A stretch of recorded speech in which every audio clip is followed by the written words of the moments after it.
All right. Can go again? All right. Good morning. If you all would stand with me and say the pledge. I pledge allegiance to the flag of the United States of America and to the republic for which it stands, one nation, under God, indivisible, with liberty and justice for all. All right. Hopefully everyone's had a great start to their week. Has everyone had an opportunity to review the minutes from September on our finance meeting? All right. I'm assuming no changes or edits that need to be made. I'd like to move then for an approval of those minutes. Second. All in favor? Aye. Aye. All opposed? Any abstentions? Okay. All right. We're going to get this started with our fuel hedging audit from Clark Schaefer. Got quite a bit of information here. Several audits.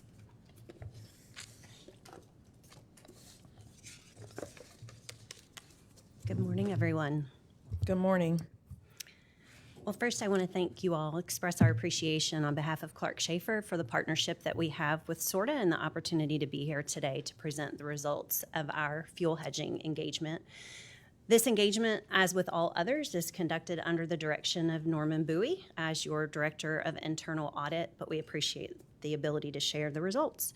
So as you know, the purpose of the fuel hedging program is to reduce the risk of unpredictable changes in your diesel fuel prices by locking in fuel prices in advance using contracts, fixed price contracts, and futures. It has been a few years since the audit's done, so we were excited to see it come back onto the schedule. If we can move to the fourth page, that outlines our methodology. To get started, we familiarized ourselves with some of the applicable regulatory requirements. That includes GASB 53, as well as Title 17, Chapter 1 of the Electronic Code of Federal Regulations, that outlines rules established by the Community Futures Trading Commission. In addition to that, we reviewed policies and procedures that are in place here at SORTA around the fuel hedging program, conducted interviews not only with SORTA staff, but also with Linwood Capital, who serves as the fuel program's advisor, external advisor, developed an audit program after taking in all of that information to identify control activities that would help mitigate risk and support compliance throughout the program, and then executed testing by inspecting evidence and documentation to validate the operating effectiveness of the controls and the procedures that are in place. There is a strong program in place, but we did identify a few observations. The 6th page of the report outlines a grid that shows the kind of the output or the outcome of our audit. We had 8 total observations. 1 of those was considered high, 3 were important, 3 low, and 1 deemed informational.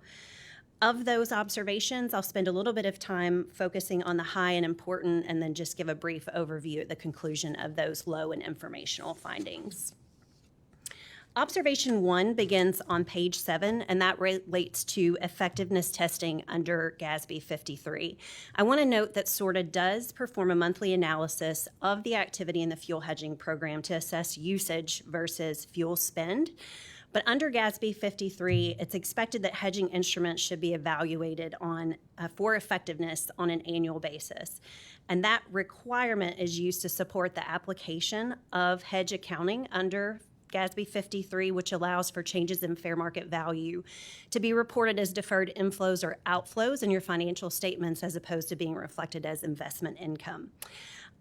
We recommend that there be a formalized effectiveness test implemented on an annual basis. And during our discussions, both with SORTA and with Linwood, we determined that Linwood has the ability to do this on behalf of SORTA, and management expects to engage with Linwood to have that conducted beginning this year and going forward. Our second observation, beginning on page 9, relates to contracts with third-party service providers. There are a number of vendors that play a critical role in the fuel hedging program. I've already mentioned Linwood as the program advisor. R.J. O'Brien acting as the Futures Commission merchant, and then also RBC Wealth Management, who manages the SORTA commodity account. There is a direct contract in place with Linwood, and that contract does reference the working relationships with RBC and also with R.J. O'Brien, but there are not direct contracts between SORTA and those other parties. So we've recommended a review of just oversight review, general third-party due diligence. They introduce kind of what we call fourth-party risk. They sit underneath a third party that's utilized, just doing some assessment and ensuring that those organizations are in good standing. There is something called the National Futures Association Registry that organizations like R.J. O'Brien and RBC Wealth Management are listed on, and so that is a good opportunity and an easy way for SORTA to do a periodic evaluation of their performance and make sure they're in good standing without a lot of effort on behalf of the organization. Our third observation on page 11 relates to, somewhat similar to observation 2, relates to review of the Futures Commission merchant performance and compliance. As I mentioned earlier, that is R.J. O'Brien in this relationship, and they are directly and solely responsible for their compliance, but we do believe it's prudent for SORTA to periodically evaluate that. And so that National Futures Association Registry provides an opportunity for SORTA to do that as well. Our fourth observation begins on page 13, and that relates to the process around reviewing and approving the hedging strategy. We did note that SORTA's hedging strategy is incorporated into the fuel hedging policies and procedures, and there are periodic updates that are provided to the board about the activities going on within the fuel hedging program, but there is no formal recurring review and approval of the hedging strategy itself by the board. So we recommend an annual review of that hedging strategy be incorporated into those activities that are presented to the Finance Committee and the board, and you can incorporate relevant updates and elements like fuel consumption forecasting and market conditions. The remaining observations, as I mentioned, are low risk or informational, so I'll just highlight those very briefly. Our fifth observation is around the policies and procedures. As we did an in-depth review of those and also conducted walkthroughs, we found opportunities and instances where there are activities and controls that are here in place today at SORTA that weren't necessarily reflected in the policy. So there's an opportunity to kind of enhance that documentation to really incorporate all of the things that are taking place here from a control perspective around the fuel hedging program. Our sixth observation, we made a recommendation noting a slight variance between the actual hedging strategy and the footnote disclosure, so a recommendation to pull those two into alignment with one another. Our seventh observation is around the forecasting process. There is an in-depth and robust forecast that goes on here and some monitoring, but we believe from our review that there's an opportunity to share some additional details of that forecasting with Linwood, and also a minor enhancement around identifying what would be considered a significant variance between actual and forecast, and then incorporating that into the policy as to what would be a remediation plan if that were to be identified at all. And the last observation, just some very minor enhancements that we noted around the commodity accounting record-keeping process. So that is an overview of the observations. I'm happy to take any questions that you may have. I don't have any questions. So I have one question, specifically around the board discussing the hedging strategy. I know that we discuss our hedging, what's going on, the status of it. Is the recommendation there to just formally say, yes, we still want to look X number of months in front and X months out, this is the percentage of fuel that we want to have hedged? Is that kind That's of the correct, output? yes. Okay. It's just the formal recognition and documentation in the minutes of discussion of the strategy and approval by the board. Okay, thanks. My question is, what is effectiveness in the first finding?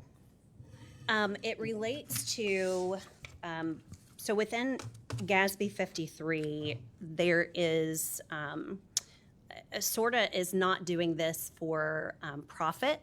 So it is it's really to ensure that they are in alignment with the accounting standards, that they're not doing this in a for-profit manner. One of the ways, let me jump in, Courtney, and if I misspeak, be sure to let me know. One of the ways we do this is you want to make sure that the underlying commodity that you're hedging with is effective to the usage. So we hedge a product and we use diesel fuel, and the term that you probably heard in the past would be you want to make certain that the underlying product is highly correlated or it moves in kind of a similar direction as the item that you're using, which we haven't had any indication that our heating oil is differing from the diesel fuel. But that's kind of the crux of when you look at effectiveness. It's not how good it is, it's just how good is the underlying hedge instrument with your usage. Okay. Thank you. Is that close? Yes. Okay. Thanks, Courtney. So having that assessment would then help us to evaluate strategy and the other finding? It would, Probably- Tim. I welcome your Yeah, comments probably, on that. Probably not. It's just that you just want to make certain that you're hedging, you're using an instrument that moves in the same direction of your usage. And so the only question would be, okay, if heating oil comes out of that becomes non-highly correlated, then what other instrument would you want to use? This is really looking at the instrument that you would use and not really, it would be, is there another, product you could use? Is there a diesel fuel type product or diesel fuel product? And right now, the reason why heating oil or a lot of times people hedge with crude oil, the markets are more efficient and they're more liquid, and it's easy to hedge that, and it's harder to hedge a gasoline or a diesel fuel type product.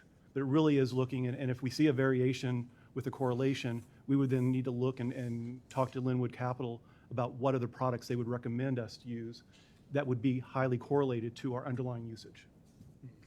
Okay. What I'm thinking about is how do we evaluate the strategy? I thank you so much for this, for everybody involved with it. I know that our previous board chair was very interested in this, talked about it all the time, to the point that we've considered, naming the strategy after him. I think it would be very useful, and I guess I'll ask staff to do this, to say, okay, if we're going to go into an annual or regular evaluation of the strategy, what needs to go into that? How do we help the board to understand the effectiveness of the program, or the instruments, the percentages, and then to affirm that we have the right strategy? Mr. Etheridge, and we'll look at this. I think our plan is to bring this up the first part of next year. But with our strategy, what we've looked to do, as Courtney mentioned, we're not in this for profit. We're not speculative in nature. We're looking to have price certainty, and that's what our hedging program right now does. We've felt that hedging nearly 100% of our fuel gives us the price certainty for a period of time, so we don't have those wild swings in the pump price that you would see. So it is something that we'll bring forward to the board in January to say this is what our current policy is. Whether we recommend a change to that policy or a change in the instruments, we'll be sure to let the board know. Thank you. Thank you, Courtney. Thank you.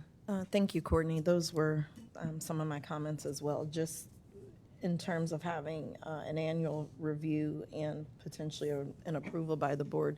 What time of year would we be looking to do that? We'll be looking at the first quarter of next year. And so that's, in going Yeah. forward, we'll just do it, okay? Yes, Ms. Clark, First quarter. that's going to be our normal pacing based on the recommendation from Clark Schaefer. Okay, thank you so much. We've got Norman Bowie up next, our Fair Media Sales Audit. Well, thank you, Courtney. That's a tough show to follow, but I'll do my best with what I have. So, give you the recap of our Fair Media Sales Audit, which we conducted this past, kind of ran over to fall, but the objective of this audit was to look at our Fair Media sales, primarily our physical pass sales at our sales office, look at our outlet agreements, and also to kind of look at our how well we do our inventory with our sales passes, and then we also took a look at our internal controls over our cash handling and the deposit process that we have at our respective facilities, which included the sales office, Silverton, and Access. So if we want to go to page 5 and 6, kind of talks about our scope and methodology. So the audit covered the period of April 1st, 2024 through March 31st, 2025. Some of our steps, we reviewed the prior audit results. We examined the process and procedure at the respective offices. We evaluated our printer and coding machine, known as PIM, and our ShopKeep POS, data for reconciliation accuracy. We did a couple of unannounced cash counts at the sales office in Silverton. We reviewed the Brinks Armor courier pickup schedules and billing. We also did a walkthrough of the fair media handling, outlet monitoring, and past distribution. And with that, we also interviewed several staff from the sales, accounting, and fair systems. So if we want to go through to page 7, and we'll kind of go over some of our observations. So with this one, we had 2 that were deemed high, 1 that was medium, 4 that were deemed low, and the others were informational only. But the first one that we want to talk about is our PIM inventory discrepancy. With that observation, we noticed there were manual entry errors between PIM and ShopKeep. There were missing PIM units and no spare device available. So the major risk with that is, you can have inaccurate inventory balances if we're not taking our PIM, what we print from the system, and put it into ShopKeep, because we use that to sell it to our customers or to our outlet partners. There's also operational disruption from equipment failure, not having a spare use device available. So with that, we kind of recommended make sure that we have a formal reconciliation of the standard operating procedures with supervisory review, assess the integration between PIM and ShopKeep, and also make sure we have a backup readily available to go, and continually to complete physical asset inventories and update our records on a reoccurring basis. So if you want to move to page 8, talks about our inaccurate fair media inventory. So with that, we took our physical inventories, we counted it, and compared it to what was in ShopKeep, which is the system that we use to sell to our customers. And with that, we noticed negative balances and significant variances found between the sales office, Silverton, and access location. So again, the risk in that area is, you don't want to misstate your financial records, and just non-compliance with audit procedures of keeping the inventory accurate and efficient.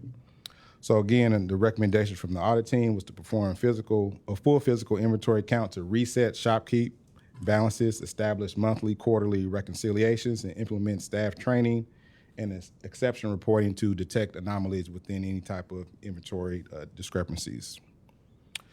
So moving on to page 9, this is kind of we get into some of our medium risks. We had outdated sales office standard operating procedures. So the last time that it was updated was in 2021. And after interviewing our staff, there were a lot of processes and procedures that were being done today that weren't reflected in those standard operating procedures. So again, we want to make sure the risk was inconsistent practices, ineffective training, weakened internal controls. So we recommend a complete comprehensive standard operating procedure revision reflecting current operations, which as of to date has been done and updated thanks to Julie and her team. So moving on to page 10. And this is getting to some of our low and informational only observations. So PIM and ShopKeep security. With that, we kind of looked at the user access, who had the ability, who had logins with ShopKeep and PIM.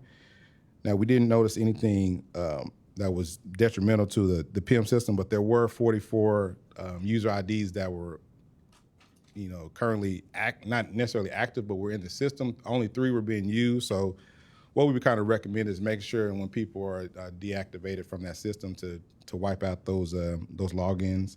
But they are password protective, so you can rest assured that there's no way to people that are not working for Metro anymore to get into those systems.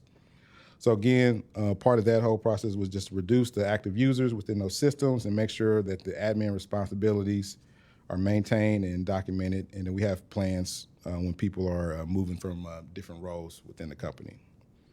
Number 5, with our Brinks, move forward to move again. There we go. So Brinks mix. So basically, we kind of wanted to look at our Brinks. So Brinks are picking up our cash at our sales office and their frequency. So what we did notice was there was a lot of missed cash pickups, and deposits were held on site longer than they should have been. And the billing that we were getting from Brinks did not reflect the missed services. So again, risk there's increased risk of loss and theft, holding cash on site longer than needed to be.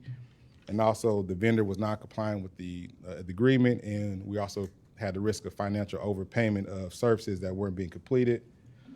So at this point, we recommended to reconcile Brink's invoices to service laws, request credits for missed pickups, and just strengthen the overall contract monitoring with the Brink's vendor. Moving on to page 14, cash handling deficiencies. Again, this was low, but one that we noted. Cash tills were not fully recorded in the general ledger. We didn't have a no drop policy, and for those who are familiar, drop policies, when you get too much cash on hand, you want to drop it in the safe. So in case there was someone that did come to, burglarize it, you didn't have any cash to give them. So again, we didn't have a policy established with that. And we were also moving cash between facilities unsecured, low dollar value, but still we just wanted to make sure we wanted to protect those assets. So risk there is loss of cash or theft, loss or theft of cash, inaccurate records, weak accountability. So again, the recommendation there was to update the tills, record petty cash, implement cash drop policies with documentation, and develop formal written procedures for all cash handling and deposits. And our last low one is with our outlet agreements. At one point in time, we had a thriving outlet agreement with several vendors who would sell passes on behalf of SORTA. So we wanted to review those agreements and see how well we were doing to enforcing those. Fortunately, we didn't have any signed agreements on files. And also, we, through the audit, we identified that actually only one of the vendors that was listed on the site was actually selling passes. So we had an outdated website listing for some of those fair media. So again, not having those agreements, we have the inability to enforce pricing in compliance with those customers and potential reputational harm. The recommendation from the team was assign ownership to the outlet program, update and reissue those agreements if we plan to continue with those outlet vendors, and require signed copies for all partners on a regular basis. And lastly, page 18, informational only. We looked at an internal pass distribution. So basically what that is, various individuals may request internal passes to be printed, to share, to pass out, at different events or because of a customer service. The internal pass lacked approval or structured tracking and documentation via print and email. So again, potential misuse or unauthorized issuance of passes. Again, the formal recommendation was to implement a formal approval policy and automate request documentation using things such as Microsoft Forms with managerial approval and digital audit trail. So overall, the conclusion with the fair media sales, we found some control weaknesses across inventory reconciliation, documentation, and cash handling that exposed Metro to potential financial and operational risks. However, management has taken corrective actions moving forward, including a full SOP revision as of 10/10, improved cash oversight of inventory, and initiation of outlet agreement updates. So there are a few outstanding items that still need to be remediated, but I think we're in a good point at this time. So with that being said, that's the fair media sales recap. Open to any questions or comments from anyone. Quite a bit to digest. At the end of the day, Norman, all I can say from that, because there's a lot I think that we could all enjoy in terms of commenting, but the fact that there's been remediation, it seems almost fully in terms of processes and policies put in place. And then we have just a little bit more at the end of Q4 to see, right?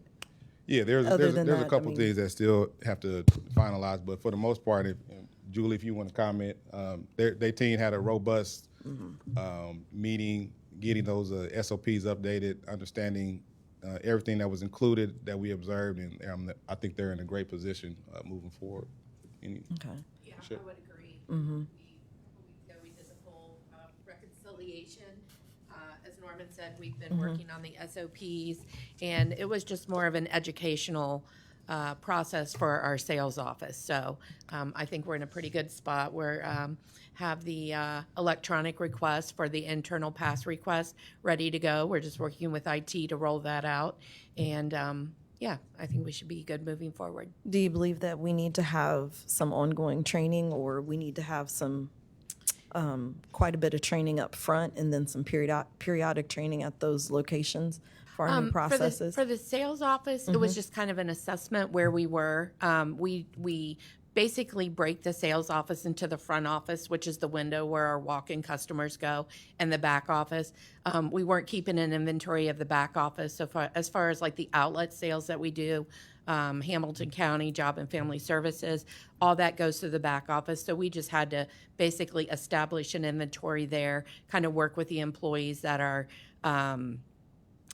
filling the orders, processing the invoices, and coordinate with the supervisor down there. We're doing monthly reconciliations of the fair media until everybody's comfortable with that, and then hopefully next year they'll go to quarterly audit. So we're updated the SOP, educational, but we're also hands-on with them to kind of walk them through this until they get a good understanding.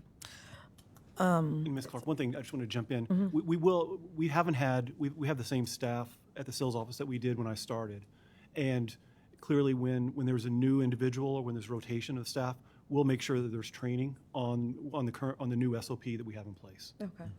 Do we anticipate additional contracts to be had in terms of who else is selling our tickets? I would say no. It doesn't seem, I think probably 5 years ago we had quite a few outlets that were selling, and now they just don't seem to want to do that. The city of Cincinnati City Hall is our only person that is basically buying tickets to sell to the public.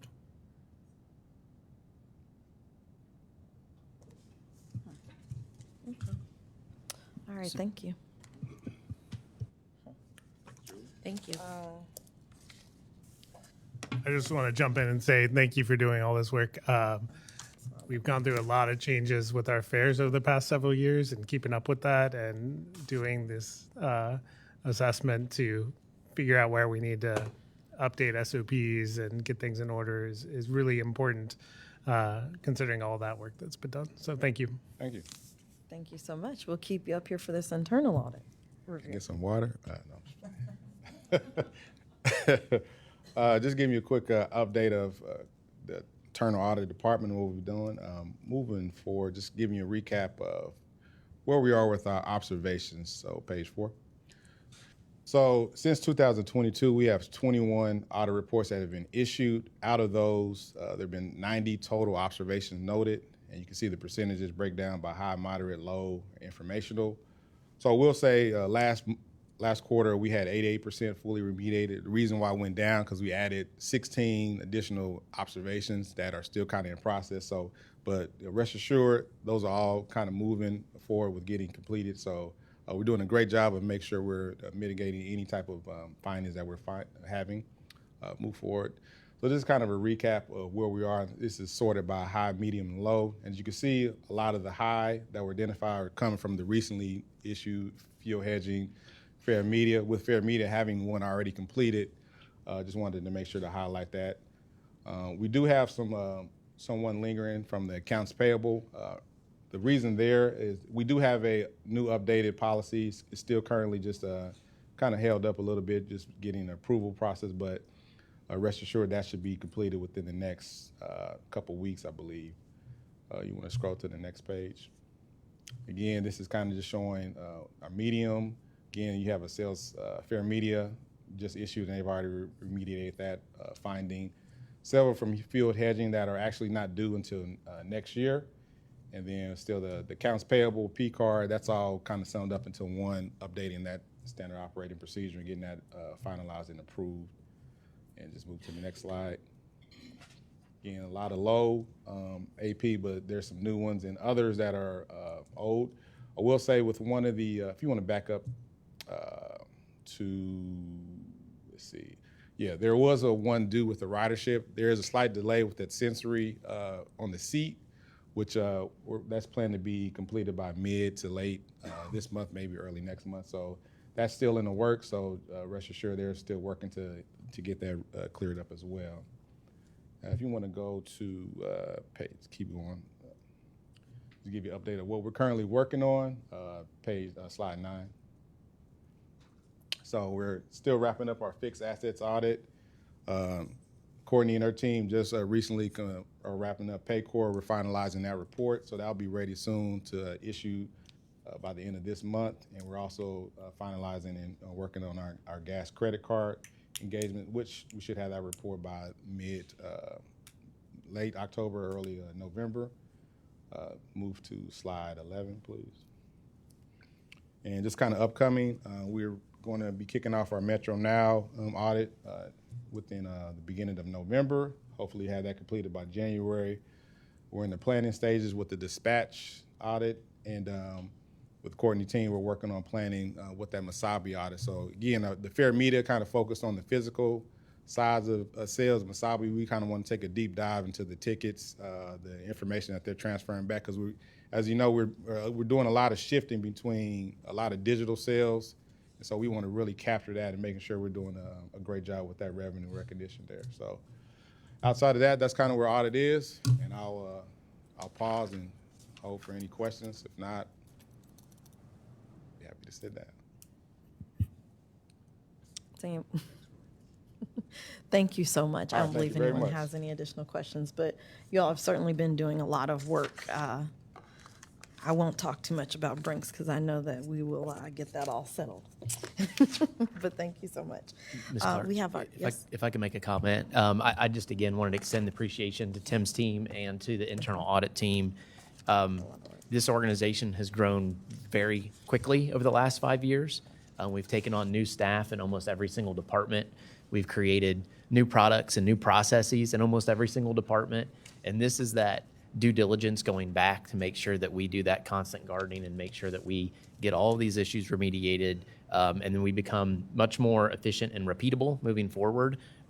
This period of growth means there's a lot of work to do on the audit side to follow behind that growth to make sure that we get it right every time. I just appreciate Norman and the finance team for all their work in working through these details in a way that makes sure that we're stronger moving forward. So appreciate the time for the committee as well. Absolutely agree.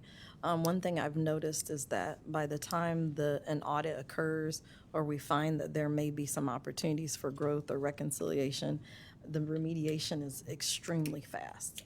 It's always explained, it's communicated, and then they're on top of it, and we're able to keep track. So I think they're doing an excellent job on the follow through as well.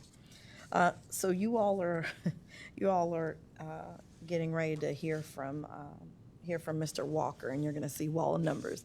You're going to see some things in this report that shows some unfavorable results, but those things are going to be across some key areas. The good thing is that we do know why certain things are happening, and there are some plans in place, and our long-term financial position is still stable. So I'm going to allow Mr. Walker to present.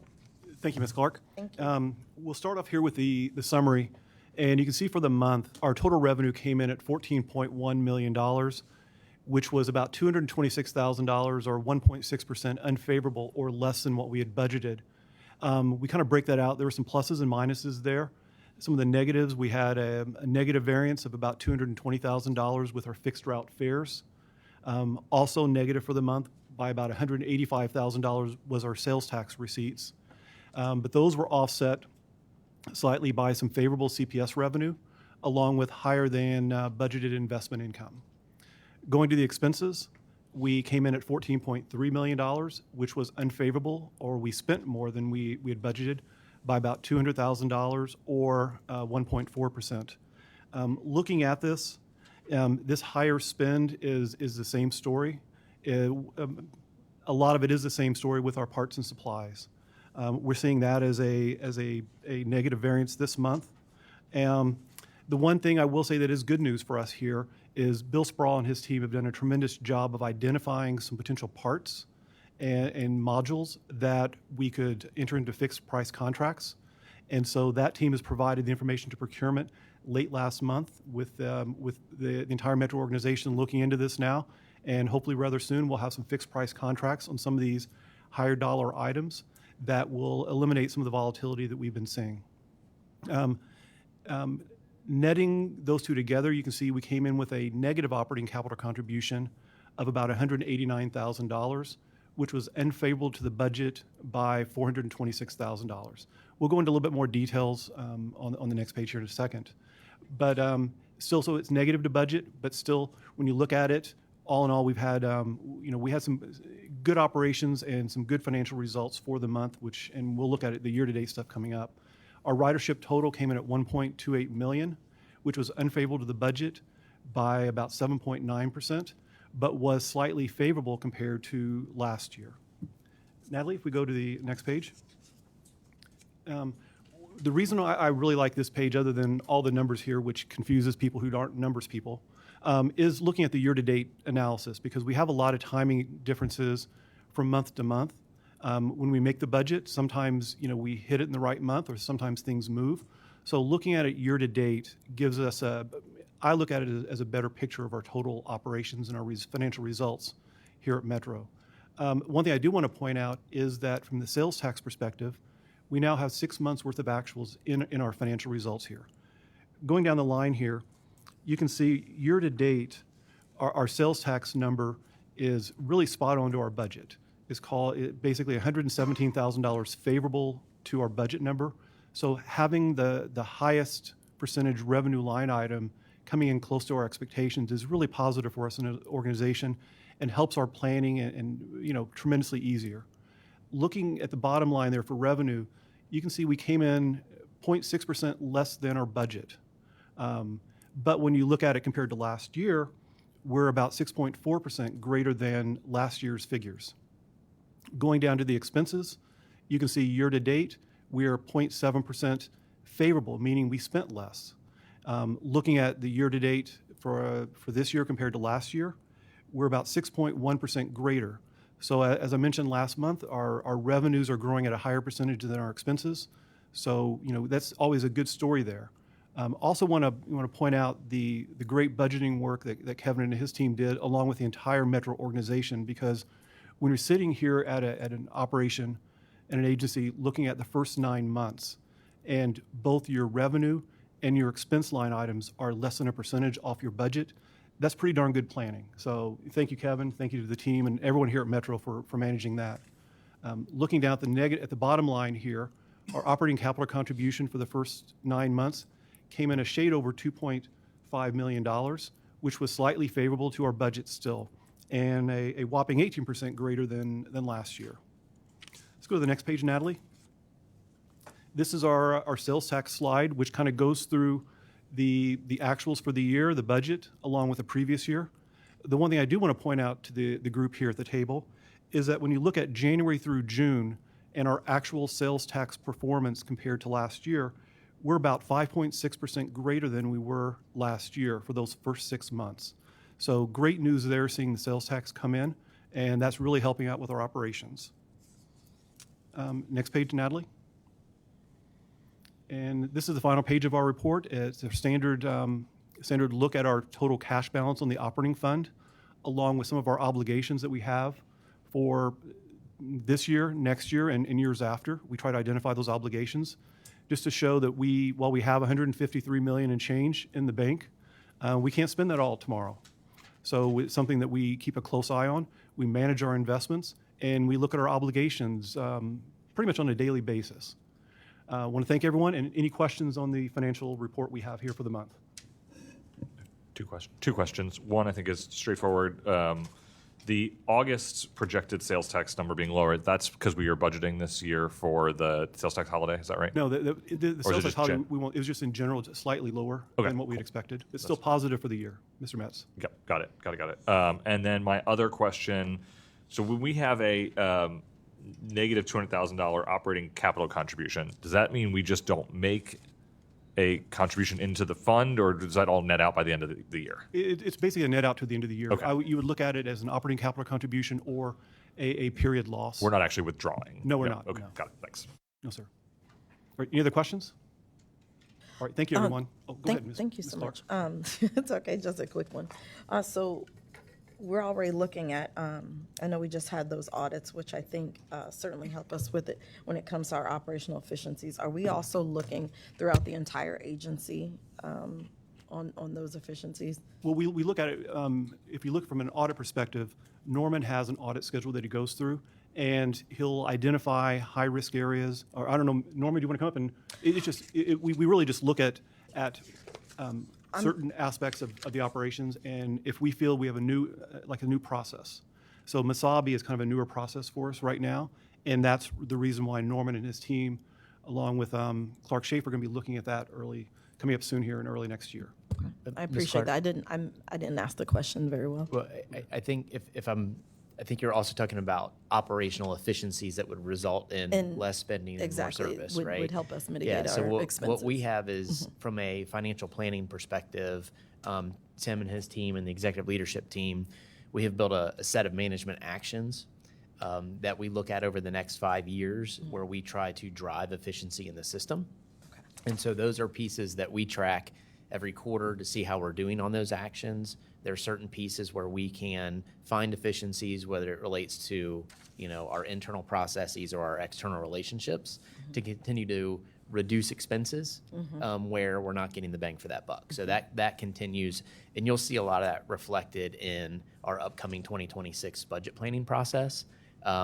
We obviously look back at all of our expenses over the year and see where we can be more efficient. Okay, thank you. Yep. Apologize, Ms. Clark, for the It's confusion. okay. No, I don't think I worded it correctly. That's okay.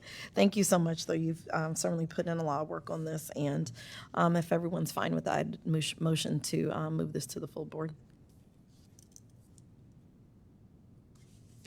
Do I get a second? Do I need a I second? think we have to go over the investment of funds and then do that. Oh, I'm so sorry. Thank you, Ms. Clark. Here's our standard look at our investments that we have. Left side is the operating fund. The right side would be the MTIF fund managed by Jason Rowe and Haled. Looking here at the fund, our balances have remained strong, along with our yields. We do expect the yields to be decreasing. One thing, we look at some benchmark yields. We look at the U.S. Treasury 2-year, U.S. Treasury 1 month. Right now, our total yield on the operating side is 4.23%, and the 1 month U.S. Treasury in August was 4.32. That dipped to 4.12 and is now trading today at a little over 4%. So we probably will be seeing some yield degradation, but we have some investments fixed for a period of time. So we'll probably be outperforming the relative indexes for the 2-year and the 1 month for a period of time. But this is our look.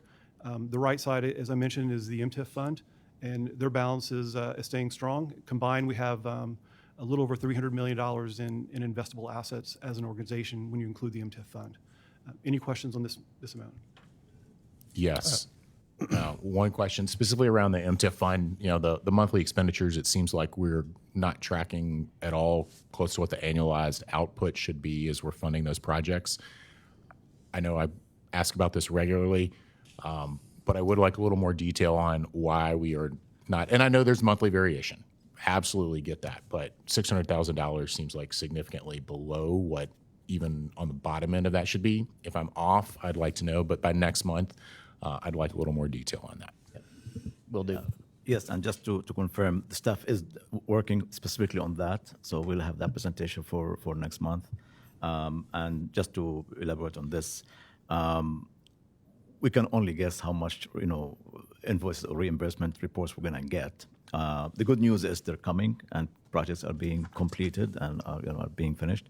But we will have that detailed report ready for you for next month. Sure. Now, thanks, Aled. Now, understand it's more like the priorities of making sure that the partners that we award funds to expend them timely and appropriately.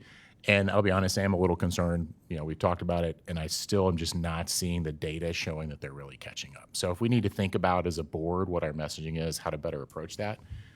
But our communities do need investment, and if we're going to fund it, the communities do need to do it promptly. And I understand there's always reasons, but just maybe a longer-term strategy for us to continue to engage on. Okay, thank you. I wonder if to that point we should, we're newer to this space, right? A couple years into giving out these funds.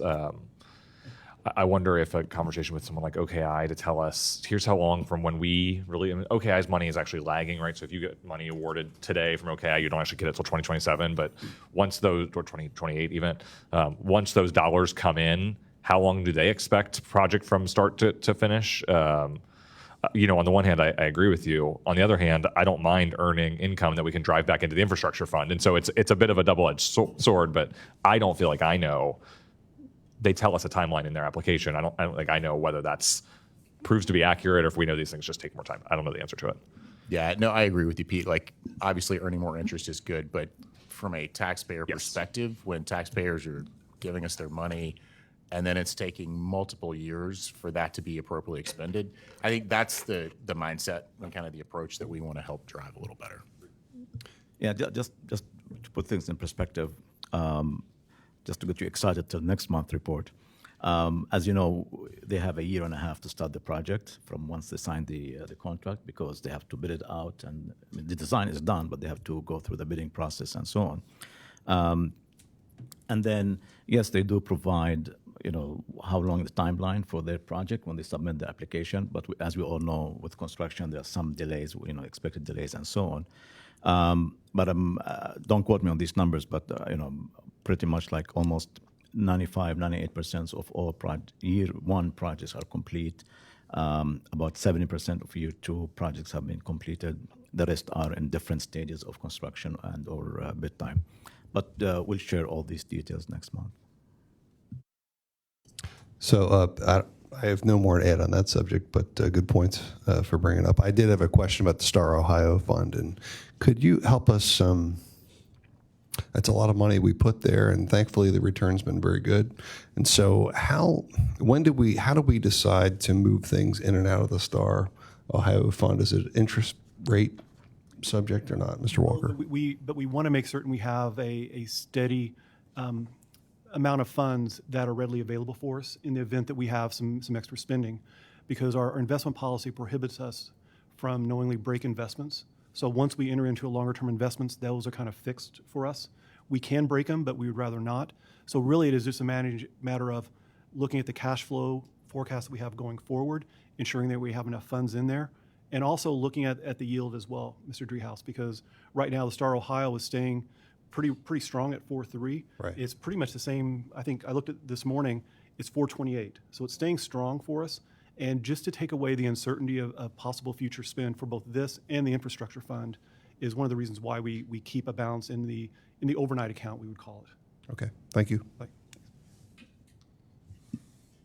I think that your point that you mentioned, Trent, earlier, I think we need to certainly incorporate that and have a very targeted conversation about it where it's just that.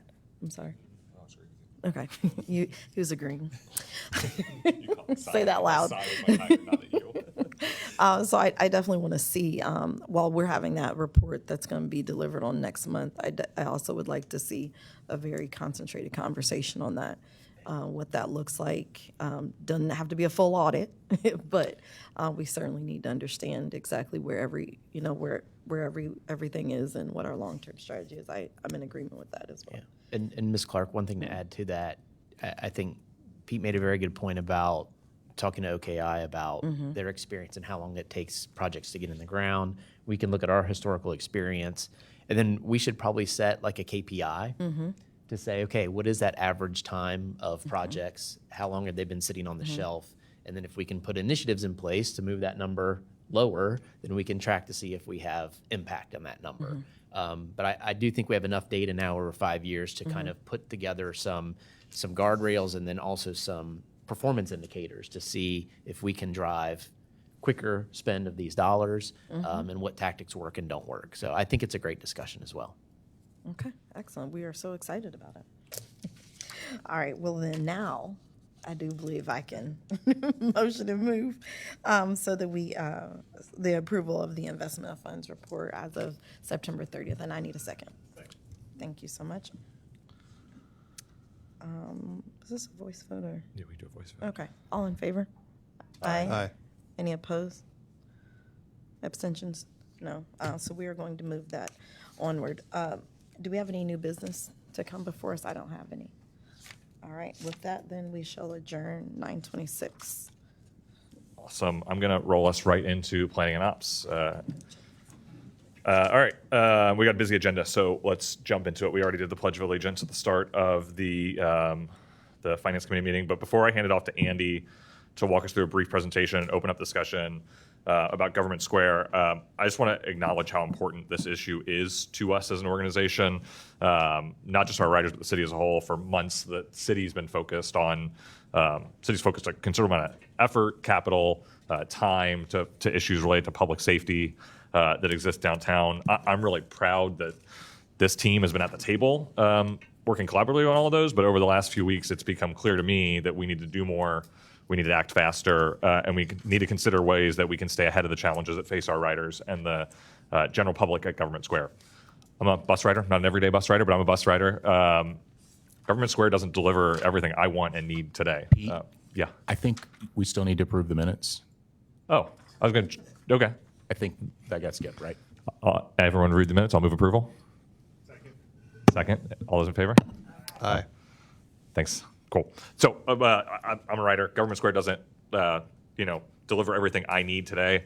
I don't think we should take that as an indictment of this organization. I think we should take it as an opportunity. Ooh, I'm leaning into that microphone.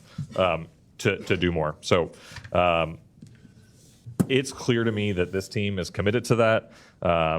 Not just to providing the best transit experience for our community, but also to set a higher standard at Government Square for everyone who lives, works, and comes downtown. So Andy's going to go through his presentation. I know Blake has a motion on the agenda, but after we do that, I'm going to move up the procurement item related to 3CDC and Government Square. That way we can cover everything Government Square related at the beginning of the meeting, and then move on to the rest of the agenda. I'll also note, I talked to Andy about this last night.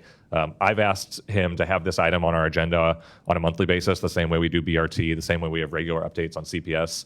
These are issues that are critical to the operations of the organization, and I want to make sure we as a board are engaged in them on a monthly basis. So, Andy, floor's yours. Thank you. Natalie, if we go to the presentation, Government Square update. So my goal today, and this presentation was planned to be on this docket for the October meetings, long before some of the incidents that occurred downtown in the past couple weeks. This presentation is aimed at providing kind of a little bit of a backstory and an update for those who haven't been engaged in this discussion of what we've done as an organization downtown to continue to improve how Government Square functions on a daily basis. We're going to start back over the last 2 years. We'll summarize 2 years of hard work into one slide. If you go back a couple years ago, we had some challenges specifically related to youth at Government Square. And we took a very collaborative approach. We worked with the city and CPD and 311 and CPS and 3CDC and the collaborative agreement staff to work on problem solving. I know Ms. Rowley was here a few months ago talking about that work that had been done. This is just a quick bullet point list of some of the things that we did administratively to better manage the pass flow, to better manage how the square is used on a daily basis.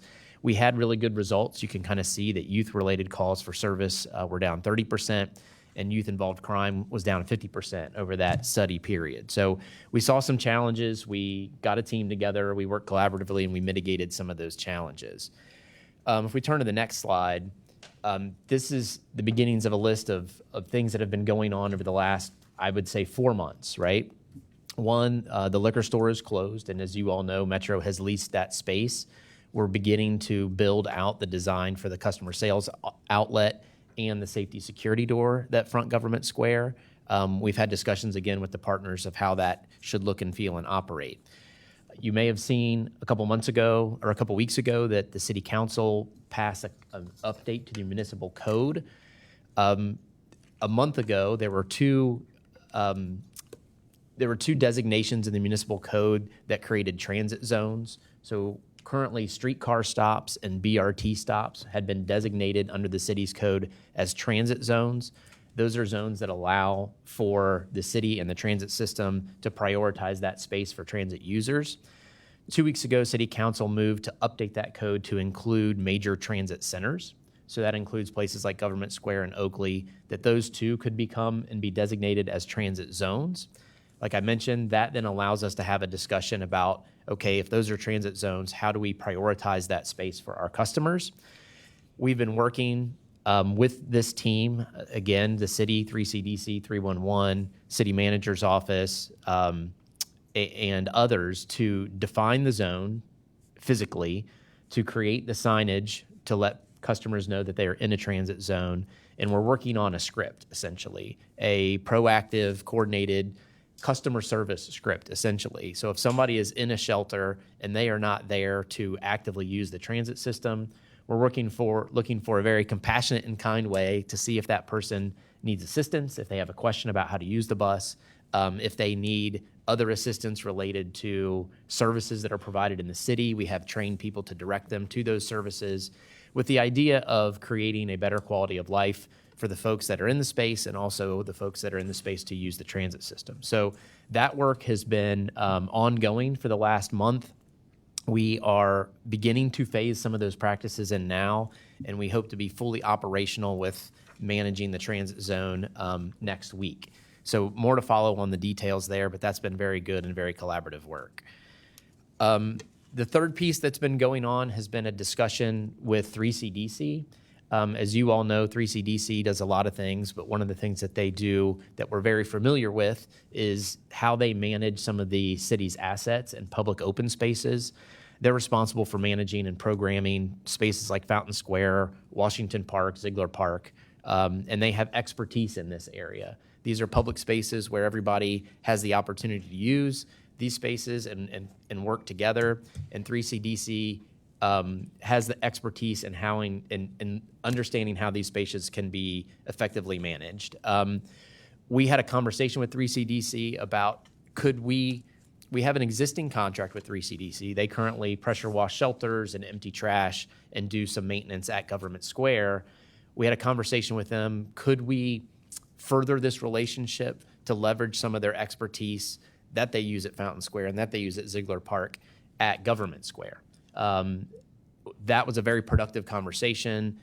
They provided us a very thoughtful proposal of how they could be an assistance at Government Square to improve the quality of experience there. And that proposal you will find, as Pete mentioned, later in the agenda as a procurement to expand that partnership with 3CDC. That includes, in summary, more 3CDC ambassadors engaging on the square. They do a great job of engaging our community and making sure that they keep those spaces safe and moving. Updating some of the approach to the built environment, be that landscaping, fencing, things that might help improve the flow and the use of the space. Activating the space where appropriate, right? Some of the space is being used for non-transit use because it's a good space and habits get built and patterns get built by pedestrians and folks that aren't there to use the bus. They have experience in helping to activate some of those spaces, right? Be that like a busking program or a art installation or something like that. So a very proactive way, thoughtful way to improve the overall look and feel of Government Square. We also have asked them to be a key partner in our coordinated approach to managing the new transit zone, and they've been at the table as well. So that is, again, kind of the last 2 years, and then more specifically, what's been going on the last few months about administratively, how do we operationalize and manage Government Square to provide the best possible environment for our customers. So that's an update. I wanted to provide that as a foundation for the discussion about where we go next. Happy to take any questions on that. I'll turn it back to Pete. Any questions for Andy? So, Andy, this may be jumping slightly ahead in the conversation, but I know with the recent changes in bus routing and things like that we've discussed, we normally have a Title VI analysis done, at least coincident with that. What's the status of that, and when can the board expect to see those results? So this may lend into Blake's discussion. The temporary moving of the 2 bus routes from Government Square is a temporary action and doesn't rise to the level of requiring us to do that Title VI analysis.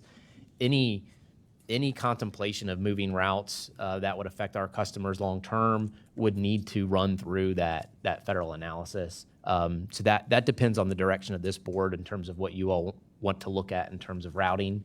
But routing that would require moving our customers would definitely require and trigger that analysis.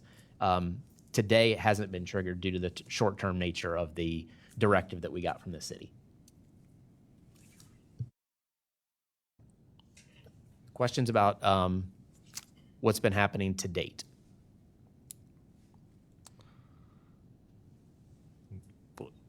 Blake? Oh, no, I think seems like everybody wants to get into the next discussion, and I'm sure all these topics will come up, and we'll probably ask more questions as we go. So, Yeah, floor's yours. yeah, great. Do you mind passing those down? Okay, pass these around. I'm distributing a draft motion that I'd like us to consider today, and then move on to the full board next week. And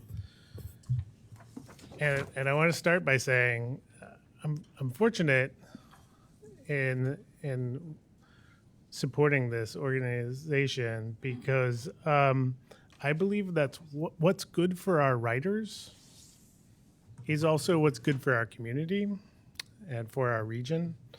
All the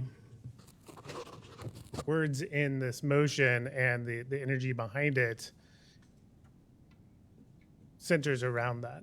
I think that we can do things that will help our writers and help our community. And I can go over this in a little bit more detail, but this is a response to what has been happening and an ask for the staff to take action on several matters. Now, I do want to say, staff has already been working on some of these things quite energetically and for years. So the first major element is the transformation from a hub and spoke system to a multinodal system. And I do want to say, I had a call with senior staff and I asked the question, is transforming to a multinodal system, I asked this question, is transforming to a multinodal system good for our writers? And the answer is unequivocally yes, right? And this is why we've been doing it. We've been working on it for at least 8 years, maybe 10 years, maybe longer. And then we've been taking a lot of actions over the past several years, certainly since issue 7, to enable us to do it even better, investing in planning, scheduling technology that unlocks the power of a multinodal system. And when it really reduces down to is shorter travel times for our writers, right? That's what we're going after. The hub and spoke system, which is like the image it calls forth, a system that brings writers to one hub and sends them back out. So a multinodal system, writers go to the closest node and can transfer to another route to get to where they need to be. Okay, so I am asking that we move forward and engage the community and leaders and writers and anyone who can help us to realize this multinodal system. In particular, we have Uptown Transit Center. We've been working this for, I think, 8 years, and we haven't broken ground. We've done a lot of work on this, but have hit some roadblocks. And I think it's time that we push to get past these roadblocks and realize that Uptown Transit Center. Same thing with Walnut Hills, but it doesn't end there. We would need more nodes in the system to really achieve the efficiency and the improvement for our writers and community. So we need to identify what those nodes are and work with strategic partners, writers, communities to build out those nodes and incorporate them in the system. So that's the first part of the motion. And the second is to put energy behind some of what I think Pete just addressed, right? Setting and identifying what a world-class standard is for Government Square, Downtown Transit Center hub, and really all the hubs in that system. I think a lot of the energy is around Government Square right now, and so we should focus on that. I think Andy mentioned how 3CDC is coming in with some important ideas, and to Andy's credit, right, as he took over leadership in this organization, this is an idea that he brought forward. Let's get local expertise, people who know how to run the space, and get them to give us some ideas. But I think we should go beyond that as well. Engage experts throughout the country, maybe even outside the country if we need to find out, again, what the world-class standard is, and then set to exceed it. So I want to put energy behind that, figure out what it is, and then see what we can do for Government Square, for all the nodes. And again, this is all about improving our rider experience, shortening traveling times, getting people where they need to go, but also improving our overall community, the central business district, and the entire region. So I don't know if should I read the motion? Everybody's had it, and I've droned on probably long enough to have a discussion, entertain questions, and of course, I'm open to amendments.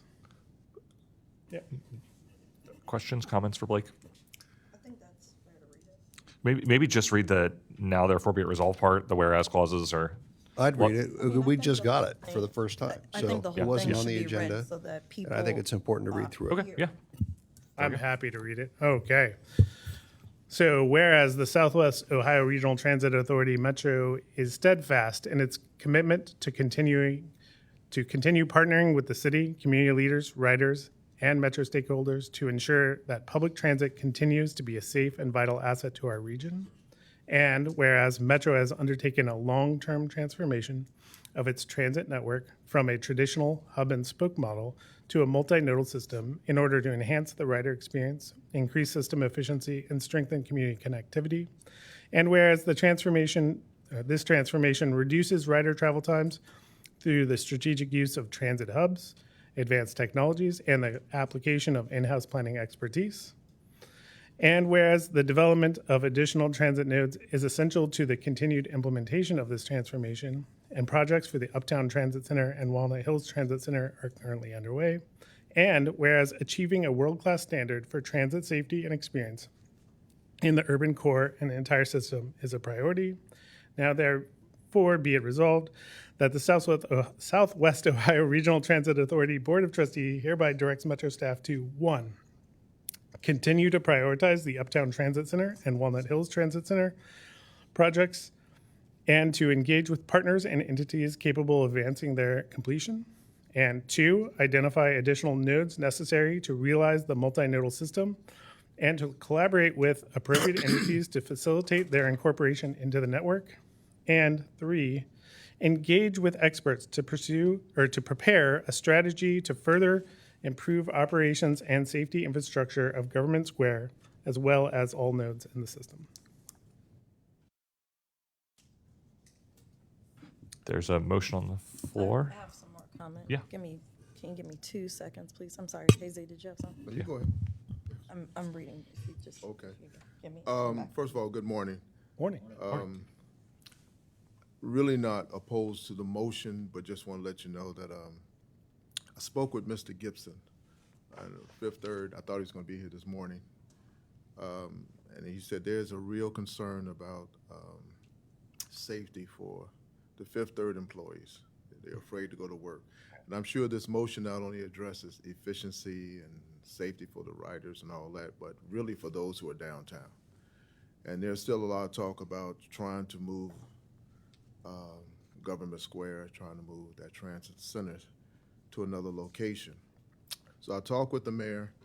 We're working to set up a meeting with the downtown business community. And so that's one of the things we want to talk about. And especially now that since there's an interim chief in place. And so we're trying to come up with a strategy. So I think this would be good to present to those who are downtown, because we know Fifth Third's what they're thinking about doing, and Jeff Ruby and all them, but want to meet with everyone, and definitely SORTA was included. So I just want to let you know, we can vote on it, but I'm sure they're going to have some other ideas as to what they would like to see take place, and we can kind of all work together, because really, to be truthful, there's really not a strategy set up as to what we can do to address the violence downtown. But as you were saying, even with the 3CDC, those ambassadors, they give you the feel of, you're safe, but that's not their job to keep people safe downtown. And so I just want to say that we plan to have the meeting. We're going to have a press conference Friday, and we plan to have the meeting sometime next week. And so. And thank you so much. I'm sorry, did you want to respond to that? Well, I think that's great. I think that's right in line with this motion. Our desire is to engage with all entities that are interested. I'm sure there are people in that meeting. There are probably others as well. And so this is a broad request for staff to engage with anybody, any entity that is interested in these topics, and to use the energy to improve our transit system and our community, right? One of the things I've been asking over the past couple of weeks is, what is the ask? What is it that people want to happen? And I think people are struggling with that. I'll say that right out. I know these are things that we can do that respond to the energy of the moment. And I'm proud that the organization has been working, especially on the multinodal system, for some time. And we need help. We need help from the people in that meeting, and we need help from others as well to move those projects forward. So the hub and spoke system probably brings more people downtown than need to go downtown. The multinodal system gets them where they need to go as quickly as possible. And fortunately, we have the staff and the technology to build out that system. We need the entire community to rally around transforming the system. And that means we have to build those nodes. We have to have those spots identified. So I think that's good, right? At the same point, we have done a lot of work discussing moving the transit center to other locations. We've had a study on that, I think everybody knows, this past year. But now, it doesn't work to put it in the Riverfront Transit Center, and the other places that were identified in that study, they didn't seem like good options. So that means I transform the discussion over to say, okay, what is a world-class government square? What does that look like, right? And we want to hear from people locally, from writers, also the business community that you were referencing, to figure out what that is. And I like the language that we've adopted. I'm going to push for it, and to exceed it. Yeah. Right. So that's where I'm at. I have an open mind, like And whatever also, that world-class standard is. If I can add, first of all, I like government square where it is as well. CPS came out with that, there's a lot of students sleeping in cars and things like that, and they're trying to put together a lot for them to stay at, which I don't think makes a lot of sense. And so received a call last night to say there's a place that's been identified in Walnut Hills that they're going to renovate to try to keep, let the students sleep. And so questions came up about transportation. How would we get those students to the place? And I forget the name of it. It's right there on Woodburn and William High Taft. Used to be the Talbot House owned it, and it's vacant now. But anyway, and so that came up as well. So it said maybe that can also be a part of those children that were hanging out, because what Iris was saying, that a lot of them are homeless, and that's why they hang out down there. And so if we can address the homeless problem, I think that'll also be that would cut down on the number of people that would be at Government Square. Thank you so much. So I do want to say to that, that's why we need everybody involved in the discussion. I've had many discussions about safety, downtown, Government Square, schools. Not once has anybody brought up students experiencing homelessness and the reasons that they might be hanging around transit centers. And that, let's bring that to the table. That's why we need Iris Rowley engaged in that discussion so that she can bring her insights as well. Okay. So thank you for that. All right. Okay. This work. I think that I certainly think that we've been an excellent leader and community partner in particular when it comes to that location. And as Andy just presented us, we've had years of work and we've driven down instances and challenges and things like that, so much so that it is a safer location than it is OTR, the banks, when we look at crime. So I definitely think that we are moving in the right direction for that. One of the reasons that we've been extremely successful as an agency is because we put riders first, is because we listen to our riders, we are compassionate, and we take the time to hear from them what they need and then move forward. It is extraordinarily rare and not anything that I've seen since being on the board that we position ourselves and move forward with things that affect them without their input. And so while I definitely believe that would be the spirit of what we are doing, I also believe that it should be in black and white. So when we look at engaging with experts to prepare a strategy to further improve operations and safety infrastructure of Government Square, as well as all the nodes in the system, I think it would behoove us to continue with the spirit of inclusion that we've already all spoken about at this table, that it also add that we talk directly to our riders, especially those that are vulnerable, folks that are disabled. That is going to be an extreme impact on them. We've got elderly folks that have canes, walkers. What does that look like for them? But we need to, in my opinion, we need to add that to this motion so that it is very clear where we stand and who we are going to also hear from and who needs to be at the table when we look at decisions like this.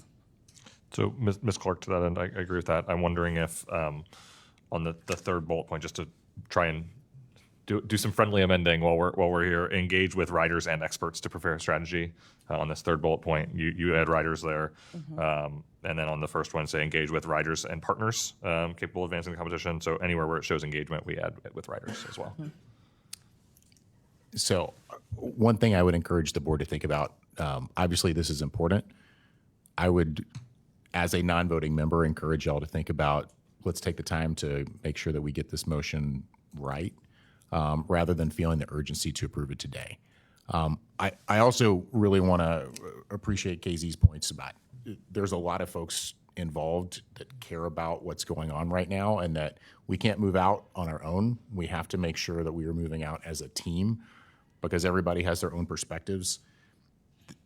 One thing, and I agree, Blake, with the points you put here, clearly, but there's a difference between what's the short-term problem and what's the long-term problem.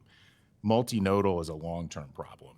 The short-term problem is the reality today, what's driving the conversation around safety, around crime, and I don't think we can ignore that. And I think there's a way to say, we agree, here is our short-term priority. We're going to do whatever we need to do to make this safe for our riders, for the community, for folks downtown, as we continue to execute on the things we have to do for our riders, which is a better transit system and things like that.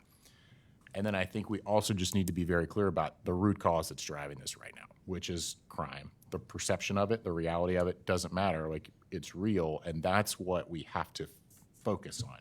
I think if we focus on something different, we're probably making a mistake. Again, that doesn't mean we forget all the things Metro does, because that's what drives us, but we need to maybe think about how to better communicate. Here's the board's position, and here's what we want to go do.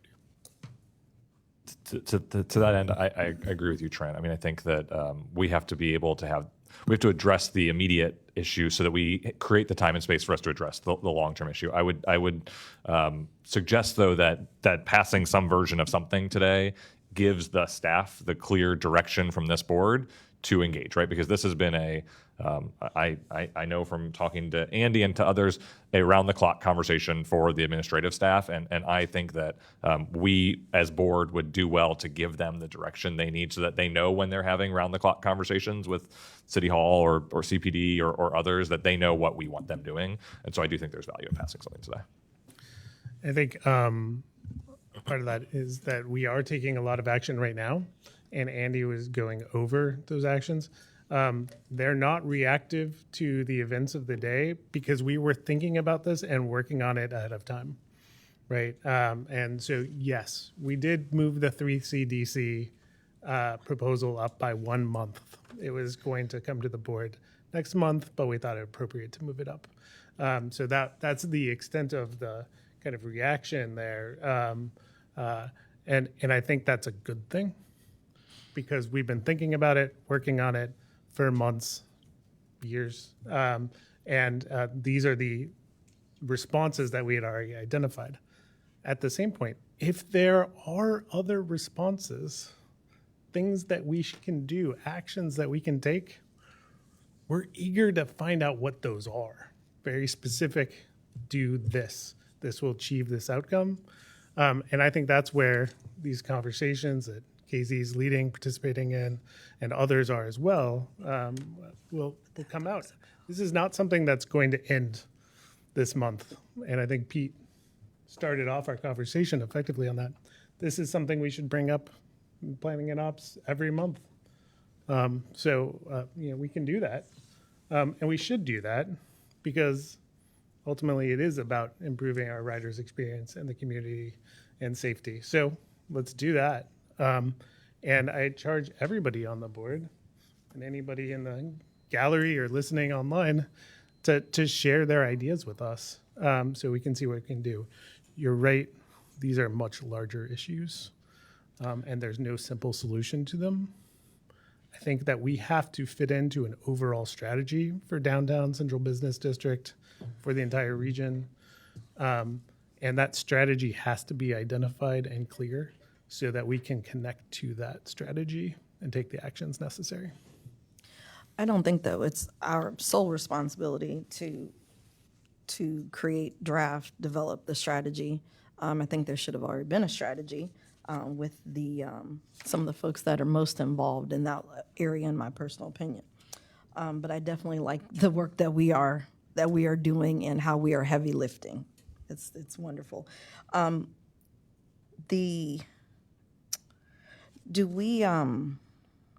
so sorry, my thought just escaped me. Oh, can I jump in while you're grabbing that thought back?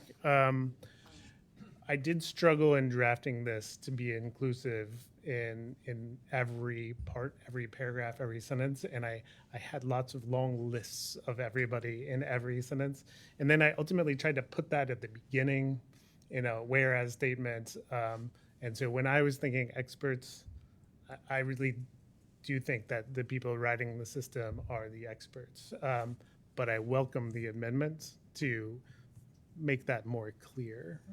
So I all for making that change for what we take on to the full board next week. Yeah. Pri, I see you nodding. Do you have anything to say on this?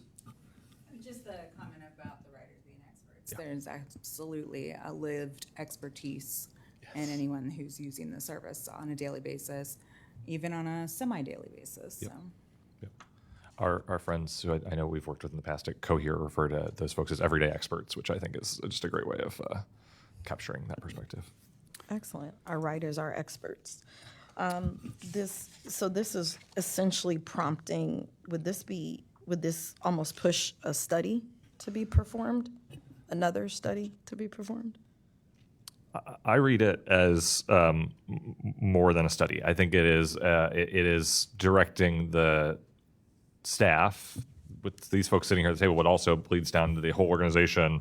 When you think about prioritizing the Uptown and Walnut Hills Transit Center, that's the work that Haled and his team are doing. It's the work we need to be doing with our partners at the port and who are managing Uptown and the CDCs in those communities and the city. And so I think it's there may be aspects of this that require study or architectural analysis or planning work, but it's also about how we operationalize a lot of this, both in the short term and the long term. So I think it's both. I just want to get some more. Okay. I definitely want to know a little bit more about that. The first study that we initiated it wasn't cheap, and at least in my opinion, it's probably cheap in the world of studies, but approaching six figures for the study. Obviously, excellent data that we derive from it, but I am wondering about if that's going to be a very clear ask of them. I think it's possible, Okay. right, that we would spend money on a study, on a consultant, but there would be more to it as well, and I don't think we've gotten to that point of putting out an RFP or that kind of thing. One thing I can say is we do have a lot of expertise on our staff already, people that actually others might come to in terms of planning and organization and strategy, that kind of thing. But there are others out there that we can engage with that may not require an RFP or an expensive study. I think other activities like finding out where there are really great downtown transit centers and going and looking at them ourselves as well. So we might have some expense in traveling to go see them, analyze them ourselves, build our knowledge. I am asking staff to say, what are the activities that we need to do so that we know what that world-class transit center is? And then we can figure out how we want to work towards it. So this is one of the big questions, and I think I've had conversations with a lot of people on this board and externally. It's like, what's the best version of the transit center? And I don't think we fully know. I certainly have my ideas that are interesting, would require transformation of downtown, but I'm not sure that they're the best ones. So we want to go out and find the best ideas, have conversations, publicize that.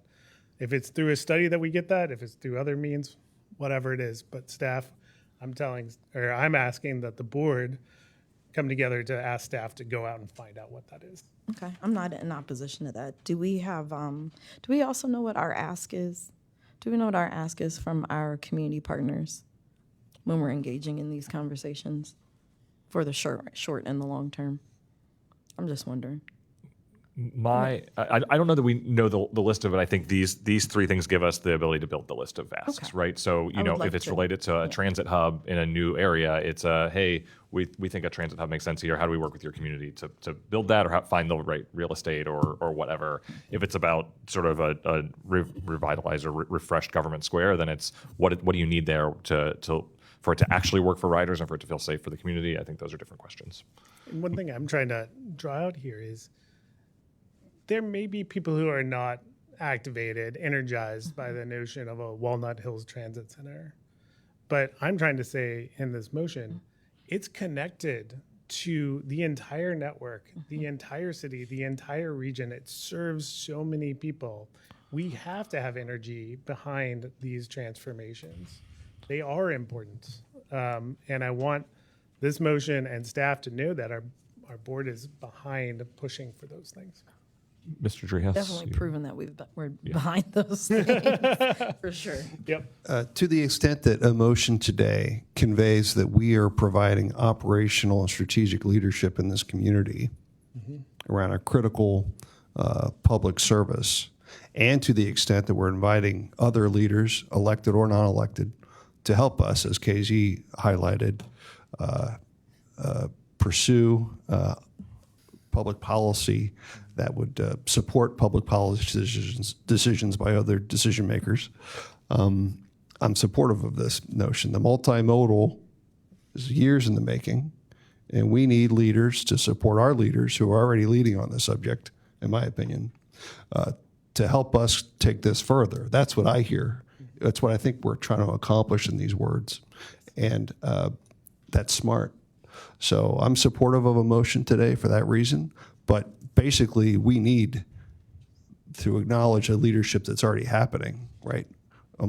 Studies, strategic leadership on our staff, and gaining support for our initiatives as we go forward. And we're going to need it in Uptown and Walnut Hills and other areas. So to the extent that this accomplishes that, I'm supportive. I don't know how to wordsmith these things to make that true, but Andy? Andy, you want to say something? I don't want to cut off the conversation. I think the next piece from a staff perspective is us taking this conversation and trying to operationalize next steps and what it means tactically for the team. So again, I don't want to cut off conversation, but I do have a couple questions about clarification once we get there. Okay. Others, Ms. Taylor, I know you haven't said anything. I don't want to call you on. It's not a law school class, but I just want to make sure that you have opportunity if you have thoughts or comments before Andy weighs in. I did have something. Yeah, go ahead. In regards to KZ, as you were talking about meeting with the partners and talking about homelessness, there also needs to be a discussion in regards to employment. Because of course, if we do a great job in Cincinnati of having the summer youth employment program, but that needs to be year round. That would alleviate a lot of the problems that we're having as far as, some of the homelessness and some of the crime. Got it. Thank you. I would also note, because there's been reference to the Government Square study or the downtown transit study that we did. I actually really appreciate, Mr. Etheridge, what you've done here with number 3, because I think this is not what was done in that study. This is where that study fell short, in my opinion, was that we didn't actually contemplate how do we improve the asset we have. We studied where could it be, what about this other thing down by the riverfront? We didn't do this. And so I think this is a really important piece of this work, because we should acknowledge that there's opportunity for improvement.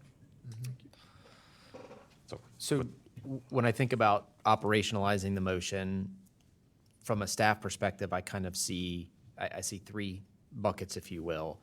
The first 2 bullets are related to planning and the network improvements that are indirectly affecting downtown, right?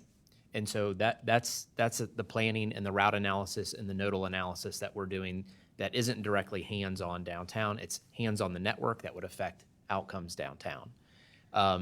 That's a tranche of work that I'm hearing we should continue to move forward and identify obstacles so we can help minimize or reduce those obstacles. I see the third bullet as specifically looking at downtown and Government Square and its operations and its facility and its infrastructure. What I've heard, and it's not in the motion, is that there are other larger issues that fall outside of direct transit and transportation and routing. I'm hearing that you want staff to be actively engaged in those discussions. That direction, if that is the direction of this board, that could be helpful to staff to say that you're directing us to actively engage with the other stakeholders. Because it seems to me that, KZ, to your point, there may be more than one table that's being convened to talk about downtown. Are those discussions that you want staff at the table as the transit system working concurrently with those? I think that would be helpful to us when it comes to which tables are being convened and if you feel like it would be appropriate for staff to be at those tables. That may be the fourth bullet, if you will, for your consideration. I'll jump in on that. It feels to some extent that you are Yes. at those tables right now, but it'd be helpful for us to know if you're not engaged with a variety of interest groups throughout the city. But it feels like you are. You personally, as well as other people on the staff, you're in regular communication with the city, with Child and Family Services, I would think. CPS. But CPS. KZ, you have anything more to add on that? Kala would talk about your involvement with Fifth Third and the larger employers in town, I believe. I think it's reflected in the first whereas clause, and if we want to continue partnering with city, county, community leaders, et cetera, and make it a fourth bullet point, I think I'm totally fine with that. Because Exactly what I was thinking. if that gives you the comfort you need, I'm all for that. Direction? Yeah, the direction. Yeah. Thanks. Okay.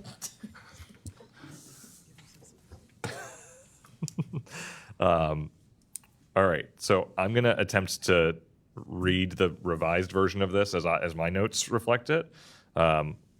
So I'm going to keep the first whereas clause, whereas the Southwest Ohio Regional Transit Authority Metro is steadfast in its commitment to continue partnering with the city, community leaders, riders, and Metro stakeholders to ensure the public transit continues to be a safe and vital asset in our region. whereas Metro has undertaken a long-term transformation of its transit network from a traditional hub and spoke model to a multinodal system in order to enhance the rider experience, increase system efficiency, and strengthen community connectivity. And whereas this transformation reduces rider travel times through strategic use of transit hubs, advanced technology, and the application of in-house planning expertise. And whereas the development of traditional transit nodes is essential to the continued implementation of this transformation, and projects for the Uptown Transit Center and Walnut Hills Transit Center are currently underway. And whereas achieving a world-class standard for transit safety and experience in the urban core and entire system is a priority, now therefore be it resolved that the Southwest Ohio Regional Transit Authority Board of Trustees hereby directs Metro staff to, 1, continue to prioritize the Uptown Transit Center and Walnut Hills Transit Center project and to engage with partners, entities, and riders, so that's an amendment, is and riders, capable of advancing this completion, and 2, identify additional nodes necessary to realize the multinodal system and collaborate with appropriate entities to facilitate their incorporation into the network. And 3, engage with riders and experts, so again, addition of riders, to prepare a strategy to further improve operations and safety infrastructure of Government Square, as well as all nodes in the system. And 4, continue partnering with the city, community leaders, riders, and Metro stakeholders to ensure the public transit continues to be a safe and vital asset in our region. You rattled off some entities. What were the entities? They were listed up here. On number 3, engage with riders and experts to prepare a strategy to further improve. And then the groups that I listed off were the same ones in the whereas clause. So city, community leaders, riders, and Metro stakeholders.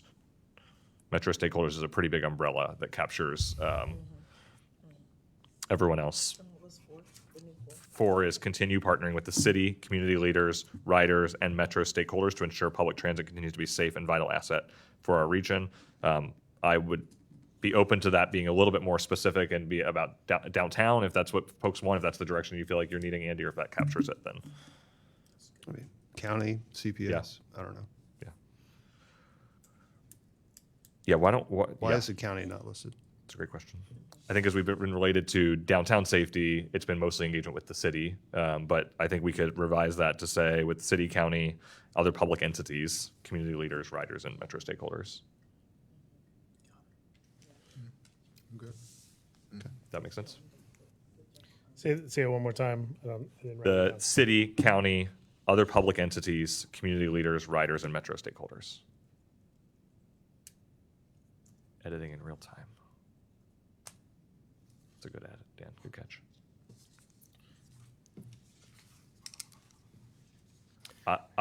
I think we have a motion on the floor. I will. I'll change the motion to the motion as amended, if that's okay. Yeah. Is there a second? Second by Chelsea. Ms. Clark. Any further discussion? Okay. Is this I can just do a voice vote? Yeah. All those in favor? Aye. Any opposed? I like to abstain. Any abstention? Okay. Thank you all. I'm going to ask us to move up the, what is this item? 11, the contract award for 11-2023 for 3 CDC Government Square cleaning, which is item 8 on the agenda. Let's do that one next, and then we'll go into the rest of the agenda. Thank you all for a robust discussion. But Pete, I would like to say that whenever the meetings take place, I do not go to the meetings like I represent Metro. And matter of fact, I called Andy, and I think I was on jury duty, and I think there was a meeting taking place, and I said I wanted to be a part of the meeting, but I was on jury duty. I couldn't make that meeting. But so far, there hasn't really been a real meeting to take place to say what needs to be done. So I'm just letting you know, I don't go to any meetings to say I represent Metro. Okay. All right. I think you're well recognized as a community leader. Okay. In Yeah, this that's region and city, so people know who you are. okay. All right. Thank you. All right. Who am I handing this one off to? Probably me. Natalie, if you want to go to the presentation. And this was alluded to in the prior update that we gave. If we move to slide 4, as I mentioned before, we have an existing agreement with 3CDC. They do pressure washing and cleaning and trash removal at Government Square, and they have ambassadors that do that on a regular basis. You can see on the next slide, on slide 5, that contract. Can you go to slide 5, please? Thank you. That next The next part of that contract is they also do bus stop and shelter cleaning for us in the downtown core and do an excellent job at that and provide great reporting to us in real time to know the current condition of our assets in the downtown basin. When we engaged 3CDC, if we go to the next slide, and talked about Government Square and their perspective of how could they lean in a little bit more there and do some things to improve the experience. As I mentioned before, this is their proposal back to us. This is a broad brush. This would be allowed, if the board were to move forward and allow us to contract with 3CDC, we can work with their team here. David Visman from 3CDC is here. If there are technical questions, we can adjust as we go. This would give the authority of staff to move forward and hammer out all of the final details, but this gives you an idea of what is in the proposal. Additional staff to address quality of life issues, as they do in other places around the city. As we mentioned before, be part of our team in terms of the coordinated effort with CPD, Metro, community responders, 311, and the collaborative community team. The next slide shows you that if they were to take this on, they would designate someone as a transit ambassador. So somebody on their team who is very well aware of how Metro works, how the Government Square works, and really a point person for our on-the-ground team. That's something that we've been working on with the other partners, is identifying who's the project lead, if you will, at Government Square, instead of it just being part of downtown, a more focused and intentional team of people who are focused on making sure that that system works well. The next slide talks about some physical improvements that they see that could be done. Again, we've talked about including signage. We're working on a draft of that language right now. Physical changes to some of the areas where there are problem spots. There are some spots where people can sneak behind and use our shelter as a space for either illicit activity or using the restroom or things like that. Ways to change the infrastructure to make that less useful. The other piece is just, you can see here some of the investment in landscaping and trees and whatnot as a way to, again, leverage their expertise into this space. The next slide shows you some of the ideas that we would work through with them to change some of the physical look of the space in the very short term. You can see there that some of the areas that are not very active from a transit user perspective are areas that seem to attract crowds and people hanging out and maybe not using the space productively. We would work with them to try to find positive uses of those space that help our riders and then also help the function of the transit system. The next slide shows you some work that they're already contemplating in approach to Government Square, essentially trying to tie it into the rest of the Fountain District, if you will, from a look and feel perspective. The next slide shows you what that level of investment would be. We currently spend around $200,000 a year with 3CDC on these efforts. From a staffing perspective, we would look at potentially doubling that, again, with details to be determined. The next slide shows some of the physical improvements that we talked about. If we go to slide 13. And the relatively low cost to do some things that they feel would be very beneficial for the space. That is a summary of the presentation. The action item incorporates these costs in a not-to-exceed manner and would provide staff the ability to work on details with 3CDC prior to implementation. Happy to answer any questions, and like I said, we have staff here if you have detailed questions. Do we own Government Square? Do we own the physical location? So the Government Square is located within the city's right-of-way. So essentially, there is no property owner. It's basically just a widening in the street. So the underlying real estate is the same as the underlying real estate in the middle of Reading Road. It is public right-of-way. It doesn't have a parcel ID and a parcel owner. So it is owned, therefore, by the city, and the city has authority over movements within that right-of-way. Metro owns the infrastructure. So Metro built Government Square. We use federal funds to do that construction, and we have an agreement with the city that allows us to put those assets in the public right-of-way. So planners and all of those things are also part of our infrastructure? Correct. Correct. Has there been anyone wanting to come alongside and help shoulder any of those, or want to be a contributor to that area, or is that just our sole responsibility for anything on top of it? To date, it has been our sole responsibility for the infrastructure at Government Square. It's a very similar arrangement in Oakley. The Oakley Transit Center is not on our land. It is in city right away, but we purchased the shelters and the trash cans and the signage and all of those things. So it's through agreement with the city that we operate in that space.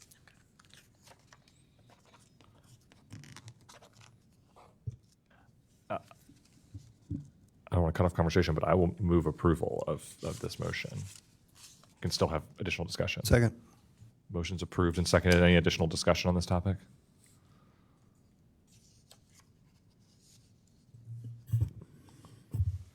I'm just going to add that I think this is a good opportunity, some of this is from talking with Sarah, who couldn't be here today, but a good opportunity to improve our ability to make a place out of this space and use our kind of local expertise to invest in that. Yeah, agreed. And my gut is that that would be a big part of the earlier motion and engaging with experts and writers and community is how to make Government Square a place that's active and alive and safe and efficient in achieving transportation objectives. So in many ways, this is very well timed. As we go out and do this larger study, we are taking immediate action, and that action has come out of months and months and months of work to improve the space right now. So Just a correction. I mean, it's not, we have been working at this for months, long before the last few weeks. Yeah. That's what I want to be clear. Yeah. Yes. We're leading on the subject. Leading. So it's great that other people are also chiming in. I think yes, I agree with that. I agree with that. That is accurate. We have been working on this for months and years, right? Yes. I think just to put a finer point on what Blake is saying, though, we run a world-class transit system. We 3CDC operates world-class public spaces, and right, I think the ability to bring our transit expertise and their space and place-based management together is a huge asset, and I'm appreciative of them for engaging with this team for years to do this work, but I think there's huge opportunity here to build on that. With Sorry, Blake, I didn't mean to cut you off, but I just wanted to make sure we're not using words like we're immediately doing something. We've been doing this work. Right, you're right. And the timing is very good. So thank you for making sure that we can see this through. But a good motion. Problems in cutting me off because I fully believe exactly what you're saying. And I appreciate your input to advance what I'm trying to say. So thank you. I in particular think that it's really nice that we've got this city, local, and school partnership with the art installation that's going to be performed by CPS. I think that is just, I think it's phenomenal. I think it's Those are the types of concepts that hasn't been detailed out yet. Those are the types of concepts and the type of experience that are coming to the table in terms of thinking about the space in a different way. yeah. But nothing final yet. Oh, okay. I'm jumping. I'm putting my cart before the horse. Well, I like the vision, and I like the physical improvements. I think that when you add certain things to physical spaces, yes, you do. You can kind of lead people to do what you want them to do, and mitigate what they are doing that may not be good, but just off the physical space and what you put in it. And so I'm really excited to see this. I would love to see this in some colorful, some colorful arrangements so I can better understand it. But I'm very much looking forward to this. When do we think that this will be finalized and or started? So action from the board will allow us to start to operationalize. I'm assuming that there is some lead up time in terms of hiring more staff and all those kinds of things. So I don't want to speak for 3CDC, but I would think that it's going to be, a month or two before we are fully operational in that space. I'm getting a nod. Okay. And when we're hiring from 3CDC because they already have that, those folks that are already on the ground experiencing that space and leveling them up to ambassador roles. Is that right? You want to maybe address that, David? Yeah, all of the staff time involved in this study or in this proposal is 3CDC staff time. And you can speak to that, David. Yes, and what was the question specifically? So the question was, are the folks that already work with us from 3CDC, are they being, so to speak, trained and then advanced in their roles, or are we hiring other people outside to come in and then have them become the ambassadors? I think it'll be a combination of both. I mean, I think we have some initial staff in-house that will look as an opportunity to potentially promote. I think the staff that are currently there are really focused on janitorial responsibilities, so some of them might be able to be elevated to do a little bit more rule enforcement. Some of those might be shifted around into other areas that are a little more janitorial still, and pull folks that maybe have been at Washington Park or Ziegler Park and more comfortable with rule enforcement into that space. So, Okay, excellent. Ms. Moss, I think you were going to say something. I was going to ask about the timeline from here on. So Got it. this kind of initiates the moving forward the ambassador team, but then we continue conversations on the rest of the kind of the items in the presentation. yes, I think, and that'll just be a sit-down conversation of what we want to focus on, and I think, starting those conversations with groups like CPS and what their capacity is to be able to do some of those things. Now that I know you're here, because I didn't see you over there, if you don't mind me also asking if there has been a conversation with GCB on their capacity.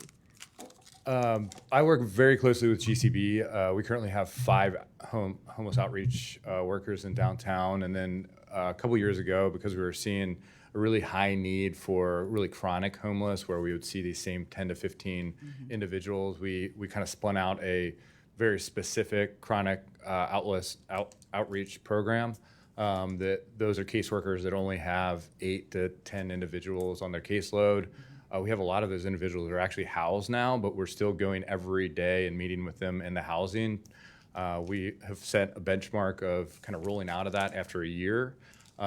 We've hit a year and we're starting to have those conversations, but really focus on recidivism and making sure that people that we're able to get housed stay housed. I think the conversation around youth homelessness in the space is one that they haven't been as aware of youth homelessness at Government Square. I think it's something that we need to dive into a little bit more. I talked a lot to Andy about kind of creating by name lists. It's something that we work with a national organization called Community Solutions that is in this space already, that we've really found a great way to quantify and track day by day how we're making progress with individuals. I think a similar process would be really helpful there, of saying let's put some faces to some names and see who's actually experiencing homelessness in the space, and then work with Lighthouse and GCB and the Mental Health Board to really identify what resources we need to commit to that area. Mm-hmm. Yeah, I think there may be a cause for kind of pulling in extra partners and kind of expanding that aspect of things. So thank you for that. Any other questions for Mr. Visma while he's standing up? No, thanks, David. Thank you. All right, I'm going to call a vote. All those in favor? Aye. Any opposed? Any abstentions? Me. Oh, abstain, 1 abstention. Okay. So motion passes with 1 abstention. Yes, 1 abstention. All right. Thank you all. We're going to move back to the regular flow of our agenda. Natalie, if you don't mind scrolling up so I can see what is next. It looks like good news. John, let's get some good news. Everything we did was good news. Just Now the meeting can start, right? Thanks, Pete. Let's start with our August Silver Wheel Award recipients. Adrian, please. Good morning. Starting with leadership, we've got Alyssa Lashid. Alyssa is recently she was part of the project for the Fair Change and Capping Project and part of the project marketing portion of that. And she ensured her team did a lot of outreach at the stations and transit centers to assist our customers. And then when there was a need from operators and they had more questions, she re-engaged the team and got them out to help to get questions answered and keep the project moving forward. So congratulations to Alyssa. And then we have on our administrative support team, Donovan Fisher. Donovan is he's a clerk with us, and he's being recognized for his support of his colleagues and ensuring that everybody is successful in what they're doing and always willing to help others and encourage them to reach their full potential. And then next we have our Queensgate operator, Angelo Irving. Angelo has been with us about 27 years now and is being recognized for his outstanding performance and reliability. He was recently recognized as including multiple days of 100% schedule adherence. And so his on-time performance, amongst other things, has been stellar in his role. And then we have Queensgate Maintenance, We have a Queensgate Maintenance employee, Zachary Schmitz. And Zachary is just being recognized for his willingness to help and support the rest of the team and maintain a positive attitude and morale for the team and always taking the big picture into account. So congratulations to our Queensgate honorees. Next, we move on to Bond Hill Operator of the Month, Shalisa Steele. And Shalisa is a recent graduate of the training program. She completed training in just June of this year. And the management team just wants to recognize she has really exceeded and achieved at the highest levels. She has maintained a 93.5% on-time performance as a new operator and has had no accidents or complaints or disciplinary action. So they are really excited that she is taking the job so seriously and such a positive role model. Next, we have our Bond Hill maintenance employee, Arnold Odame, I believe you pronounce it. And he's just being recognized for his can-do spirit and willingness to always help his team members and his professionalism and decorum with the drivers and other drivers and customers. And then finally, we've got Antoine Montgomery, who is our Access Employee of the Month. And he, again, is just being recognized for his willingness to partner with his peers and his smile and positive attitude with passengers. And he is always willing to help without hesitation anyone who needs it. So congratulations to the August Silver Wheel winners. And then next, we continue in our recruiting efforts. Operations keeps us busy. So in addition to trying to ramp up our operator headcount, we're also moving to do some additional work to ensure we get more maintenance employees and mechanics on board. So we've had our second career fair in the maintenance area. It was just this past Saturday. And so we are really going to continue these efforts with additional career fairs and just making sure that individuals recognize the opportunities that exist for not just operators, but in the maintenance area for mechanics and elsewhere within the organization. So, thank you. All right. Thank you, Adrian. Recently, the State of the Region report was released by the Chamber, and of note, among many things, is a population growth within our city. Metro is certainly a key part of these efforts, and Andy joined an esteemed panel sharing insights on Metro's past growth as well as insights into our bright future. So thank you, Andy, for your continued engagement with the region's leadership. Shifting to internal engagement, we've completed our fall series of town hall meetings, this time led by the senior leadership team, so our directors and senior directors across all shifts and Metro facilities. The team updated employees on our strategic progress, which is really thanks to the efforts of the employees. This has really become not only a regular aspect, but a great aspect of our workplace culture. Thank you to everybody that participated and certainly to the communications team that made it all happen. All right, let's have a little bit of fun and spotlight some folks. Does your organization have a leader in the Cincinnati Magazine Top 300?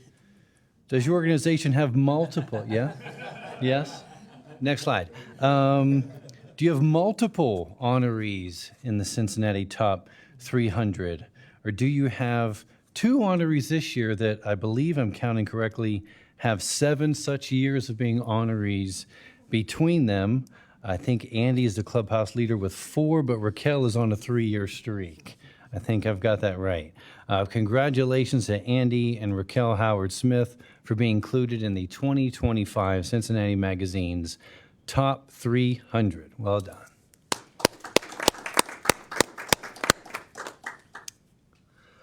Now that you're all warmed up, I've brought you all here for yet another award, this time to Chief Communications and Marketing Officer Brandy Jones. Brandy is being recognized with the Community Impact Award from the African American Chamber of Commerce. She will be recognized during its Legacy of Light event, illuminating our Path Forward Gala, otherwise known as ambient lighting for Brandy's expansive trophy case. Well done, Brandy. We look forward to celebrating you November 14th. I yield the floor to Bill Sproul, and I'll ask Khaled Shamout to chime in as well on some Metro Now updates and Red Bike partnerships and efforts. Bill. Yeah, and you can see from the map here, and we start Monday, October 27th. So next Monday, we will start Zone 4. And so Speedy and Operations and our Access and Metro Now team have worked very hard to pull this together. You can see this is an exciting area for us for Zone 4. We have a kickoff event at Summit Park at 10 a.m. next Monday. If you can join us for that, for some light refreshments and some fun cutting a ribbon and starting Zone 4, which is very exciting for us. And you can see a lot of the different major destinations that Speedy has identified in this map. So we're excited about that. Can I ask a quick question? Go ahead. Mine is not even important. I just believe that the Kroger is going to be the number one go-to space on there. They seem to be in every zone. Yes. Bill, can I ask, does the boundary on the western side follow the Blue Ash Corporation line? I just was confused as to whether we're leaving some residential out that's in the Blue Ash area, but I can't zoom in on. Yeah, not quite. I'll let Emmy elaborate a little bit more on that. But we were trying to include more of the businesses, the commercial destinations, and on the top right corner, we also included the Christ Hospital. Yeah. Just as a destination. Emmy, anything else you want to add? Because you and your team worked on this map. I only ask because I feel like if I'm a resident of Blue Ash and I live in Blue Ash and it's called Blue Ash and maybe that's not covering all the residential pieces, we might end up with some challenges. Yeah, to tell you the truth, I mean, we probably spent a good 2 months on adjustments of the boundaries because we're trying to make it as efficient as possible for us to operate it, but at the same time to capture and provide origin destinations that make sense within that area. So it wasn't a very easy exercise, and we were using different software to look at the origin destinations and the potential ridership it's going to have.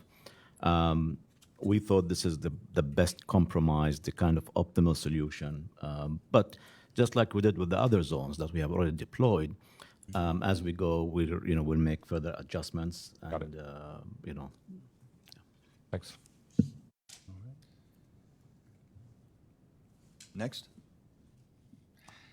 Next is to let you know about our Red Bike partnership for our first and last mile connections. And so we worked with Red Bike to identify 3 new stations in Northside, which are going to expand those opportunities for our riders as they use our Northside Transit Center, and now they have the opportunity to use Red Bike there as well.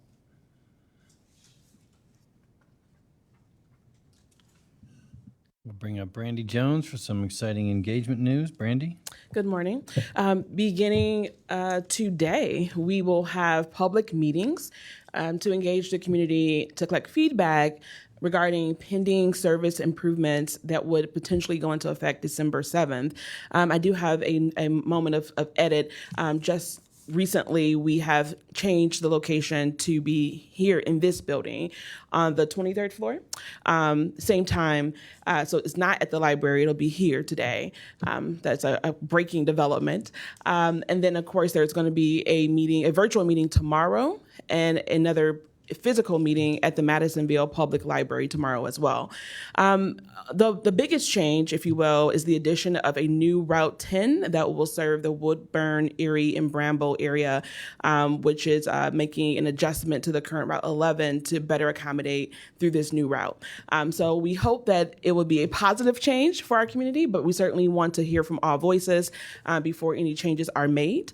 So we invite anyone who would like to learn more about this to join us at one of these public meetings. Speaking of breaking news, next up.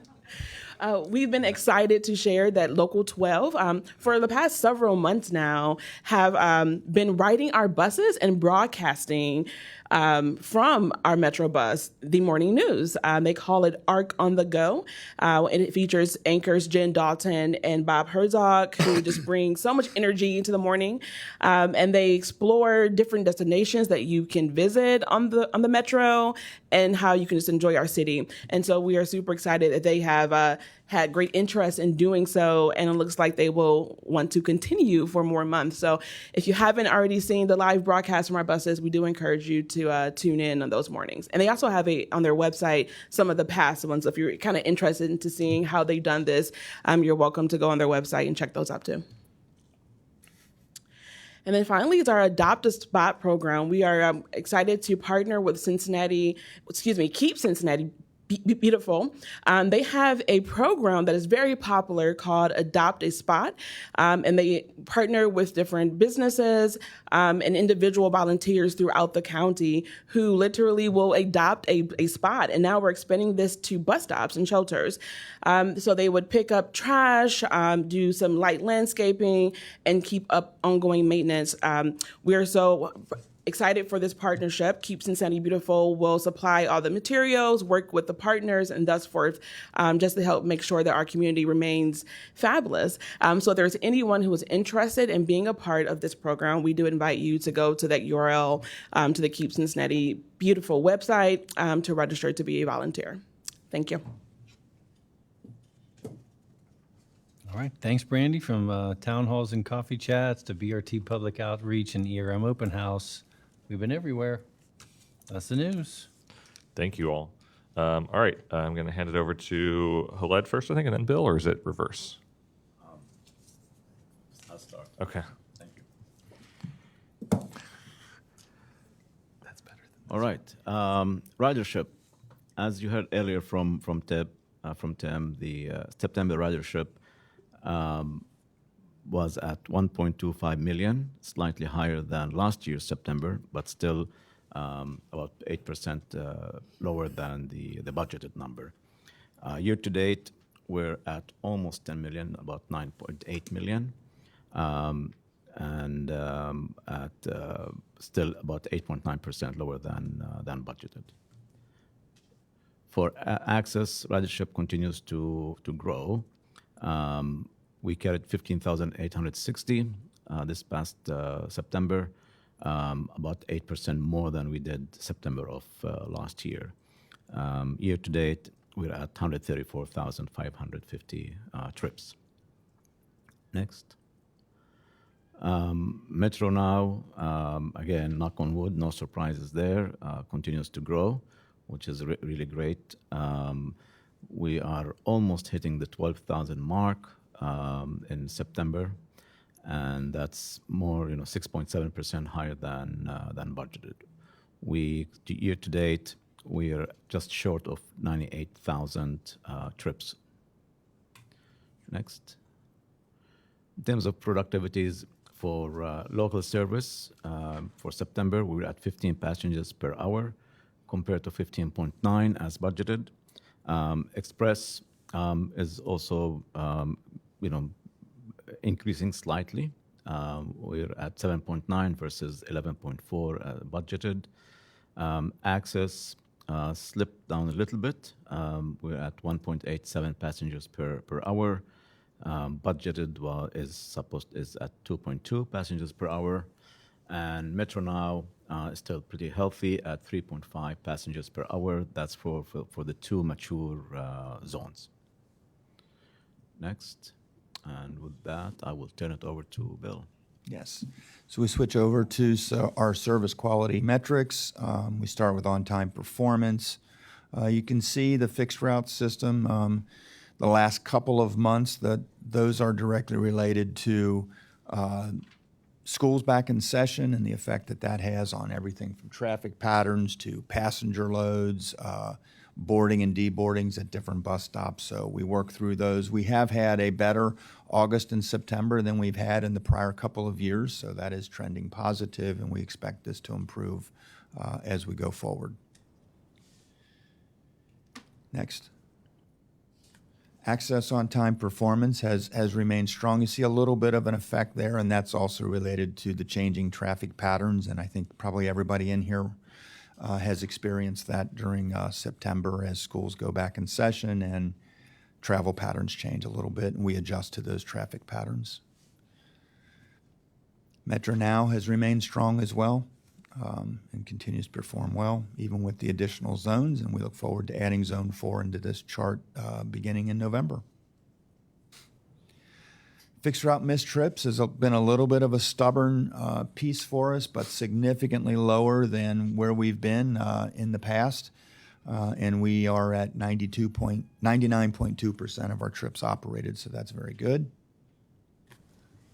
Customer service has been elevated the past couple of months. That's been related to the fare increase and some fare technology stuff that's gone on, but also the on-time performance and increased ridership patterns that we've seen in September. And then fixed route miles between mechanical service interruptions. We've seen some very good progress over the last 4 months or so as we continue to refocus on our maintenance action plan on improving productivity and accountability and fixing things correctly the first time. Haled stepped out, but this is our local productivity, as you can see, by route. And it goes left to right, highest to lowest for the local productivity, and then you can also see the express and commuter productivity. And then on the next one, you'll see the same thing for local on-time performance and an express and commuter on-time performance. Thank you. That I'm scrolling through that missed trips without a mechanical failure. Is that the between mechanical service interruptions? That's a huge jump, and I know it's a lot of focus from this team to get us there. So hopefully we'll continue to see that bar stay high. Any questions, comments about service? I just have one for Metro Now. Last month we talked about no-shows affecting our rider data. Has there been any movement on any strategy we're putting in place or pricing to help that? We're working on what we think is a smart approach. So we're doing a lot of messaging back to customers about what no-shows do to the system, and we have seen some reduction already from that additional messaging to those customers.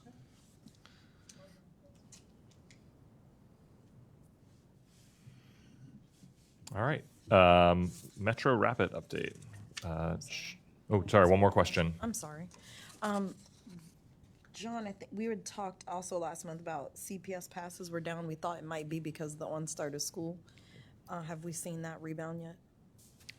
Are we seeing? The CPS passes last month, they were down because we thought it might be because school had just begun, and kind of a slow start getting back into the groove. Have we seen that come up some since? Not really. Those trends have really held year over year. In the agenda there, you see a deck where we touch on that. We're generally down, say, 7% in terms of passes produced. Student usage down about 4%. That's with a completed month under our belt. So as we finish September, get into October, that ridership number really starts to hit a mature level. There are data reasons for that, but maybe also some anecdotal ones to explain the slight drop in student ridership. Okay, thank you. All right. Sharon, you're up. Great. Well, I'm going to give you an update on Metro Rapid, and I'm going to be rapid because I know we're pressed for time. We did have the Metro Rapid Fall open houses that we told you about last board meeting, and the results of the number of people. We had good attendance at the University of Cincinnati and Downtown Library. Avondale, we only had 8 attendees at Avondale. We have been out at the Avondale Community Council several times, and we think that may be part of why that was lower than expected. We did send out notifications to 35,000 people on a quarter of a mile each side, and we did that by zip code, so it's by resident as opposed to property owner. So we will continue our outreach with Avondale, and we've had great dialogue and conversation with that community, so I'm not terribly concerned that that number is lower. College Hill Recreation Center, we had 28 people that attended that, and we got some really great feedback from College Hill and North College Hill as well. The next several slides are set up so that there's a summary, and then there are the individual comments themselves. So I'm not going to go through the individual comment slides, but keep it at that higher summary level, if you will. Sharon, I'm sorry, can I ask a question? Yeah. Have we ever thought about, and perhaps we already do this and I'm just missing it, but I love the open houses, and I love all the energy that you all put into creating these events for public engagement, which I think is really, really good. With some of these being a little down, do you all ever partner or share in an event that's already taking place that already has a large showing of people where you come and just We have an do. installation? We Okay. actually, in addition to the open houses, we have our public engagement team go to all of the different events as much as they, physically can. There is, of course, a cost to that and a staffing level for us to send people out to do that. But we do try to do that intentionally every time that there is a community event that we can get out to. Awesome. Mm-hmm. Natalie, can you run back up to the first summary slide? Okay, next one. So in downtown, specific to downtown stations, we heard a lot. This was the first time we presented the concept of a transit lane with both the streetcar and the BRT in the same lane. We had a lot of support for that in those meetings. We also did get, a common theme that you've heard is, using the Riverfront Transit Center, but because we're going to be at street level, that really is much more difficult. And then we, again, heard keeping the transit lanes on both Main Street and Walnut for BRT and streetcar. And then the next slide shows the detailed comments. And I will not read these to you, but if you have any questions, please let me know. Next slide. In the Clifton area, we had 2 alternatives that we presented. One is the original general location on Clifton on Ludlow in the business district. We have modified that plan, and what we showed at the public open houses was a smaller footprint for the station, less impacts to parking, a bump out station where there is the protection for a transit zone. And so that was one option. The other option is the one that the Community Business Association has presented to us, which is the one on Ludlow. And we got good feedback on both. On Clifton, I'm so sorry, on Clifton, at the corner there by the fire station. And we are continuing to work on this. We met with the ad hoc committee of both of those groups yesterday, and we will continue to work with them to have a resolution and consensus around that, including coordination with the Community Council and the Business Association open meetings. Next slide. And again, the specific comments are shown throughout. Next slide. And this is the comments in totality not just a peppering. Next slide. Going back down to the university, the Jefferson Station, we presented 3 different options from a configuration. One is the edge front concept, which is one that the University of Cincinnati had brought forth for us. And we had a meeting in particular at the university once the students were back in, and we got good feedback, good attendance at that meeting. A lot of the same concerns that we've heard throughout. Pedestrian safety is very, very important, and because of that, there was a lot of positive comments around that edge front. There was also comments about the side and the center as well, and you can see those on the next several slides. Next slide. Next slide. And then for all of the other stations, comments that we got, again, crosswalks, additional safety measures. That's a common theme that we've heard. That and don't remove anything that we've done for street calming. So those are a lot of the comments that we get. Concerns about the size of the canopy in the station and how our regular routes are going to be affected. So in some areas, we can have a larger canopy, which provides more shelter. In other areas, like in downtown, having that larger canopy, may not be as easy to fit into its environment. So the next phase that we're going into, we're gonna right size each of those station platforms and that canopy size. The platforms themselves generally have to stay about the same size because it needs to be as long as bus. But a canopy is a different story. And so we'll be working on that. But we got a lot of continued to get support for the overall project. And folks are saying they're excited. And I think we've gotten to the point where we've kind of worn them down and they're ready to get this thing going. Next slide. Oh. Uptown and hospital stations, a lot of conversations, and one relevant to your conversation today, consider an uptown transit center. We have heard that multiple times over when we're out doing our outreach. Again, safety measures near the hospital, automated traffic signals to slow things down for pedestrian. That's a common theme, is that slowing things down for pedestrians, and crosswalks. Next.